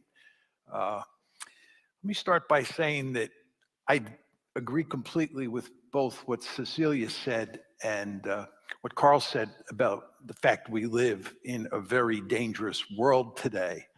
I'd put a finer point on it and say that I think the world is likely to get more dangerous with the passage of time. And number two, I believe that the world that we are moving into is more dangerous than the Cold War was. And of course, the Cold War was dangerous, but there's bigger trouble ahead. Now, the question is, why do I say that? I say that because you have to think about what the world looked like when World War II ended and how it's evolved over time. And you have to think about how the structure of the world has changed, because that tells you a great deal about the likelihood of conflict. When I was born in 1947, it was a bipolar world. there were two great powers in the system, the United States and the Soviet Union. When the Cold War ended in 1989, and certainly when the Soviet Union fell apart in December of 1991, we moved from a bipolar world to a unipolar world. Then around 2017, the structure of the system began to change, and we moved from unipolarity to multipolarity, a world where there are three great powers, the United States, China, and Russia. So if you think about it, in my lifetime, we went from bipolarity to unipolarity to multipolarity. Now, what this means is that in the multipolar world we're in now, we have what I would call two conflict dyads involving great powers. One is the US-China dyad, and the other is the US-Russia dyad. During the unipolar moment, you had no great power competition. Most of you young people in the audience were born in the unipolar moment. There was only one great power in the system in the unipolar moment, and you cannot have great power competition by definition when you have only one great power. In the bipolar world that I was born into, there were two great powers, and you had one conflict dyad, the United States and the Soviet Union. So what you see is today you have a major conflict dyad in Asia involving China and the United States, a major conflict dyad involving great powers here in Europe involving the United States and Russia. That's two conflict dyads versus one in the Cold War and none in the unipolar moment. Furthermore, war is more likely, security competition is more likely to turn into war in the US-China competition and in the US-Russia competition than it was during the Cold War. So what I'm saying to you is that we have more potential wars between great powers in the multipolar world we now live in, right? And furthermore, those wars are more likely. Now, why do I say that?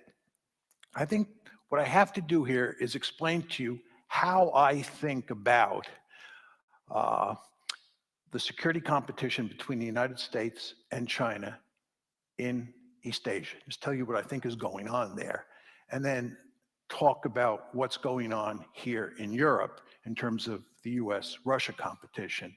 And of course, when I talk about the US-China competition, what I'm going to do is focus mainly on Taiwan. And when I focus on the US-Russia competition here in Europe, I'll focus mainly on Ukraine. And what I'm going to try and do is convince you that these are really dangerous situations. Now, with regard to US-China competition, what's happening here is that China is a peer competitor of the United States. If you were to rank order the three great powers in the system now, the United States remains the most powerful state on the planet.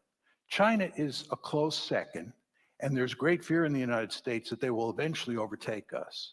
And Russia is a distant third. Russia is a weak great power. There are a number of people who argue it shouldn't even be considered a great power. People should argue that we're in a bipolar world today that involves just the US and China. I don't agree with that. I think Russia is a great power, but it's the weakest of the three great powers. China's a potential hegemon. It's a potential hegemon in Asia. China is growing very powerful. And in international politics, when you grow very powerful, the ideal situation is to dominate your region of the world. It's to be a regional hegemon and to make sure that no other country on the planet, really no other great power on the planet, dominates its region of the world the way you dominate yours. And of course, the paradigmatic example of this is the United States of America. We are the only regional hegemon in the world. We dominate the Western Hemisphere. No American goes to bed at night worrying about any other country in the Western Hemisphere attacking us. Why? Because we are Godzilla. In the international system, you want to be Godzilla, and you want to make sure you're the only Godzilla on the planet. Well, the Chinese have figured this out.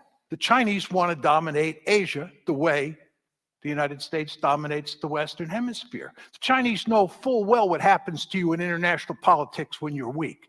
They call it the century of national humiliation. It runs from the late 1840s to the late 1940s. They were weak, and when they were weak, they were taken advantage of. You can rest assured that they want to make sure that they are by far the most powerful state in Asia, and you can rest assured that they'd like to get the Americans out beyond the first island chain, out beyond the second island chain, and far away from China.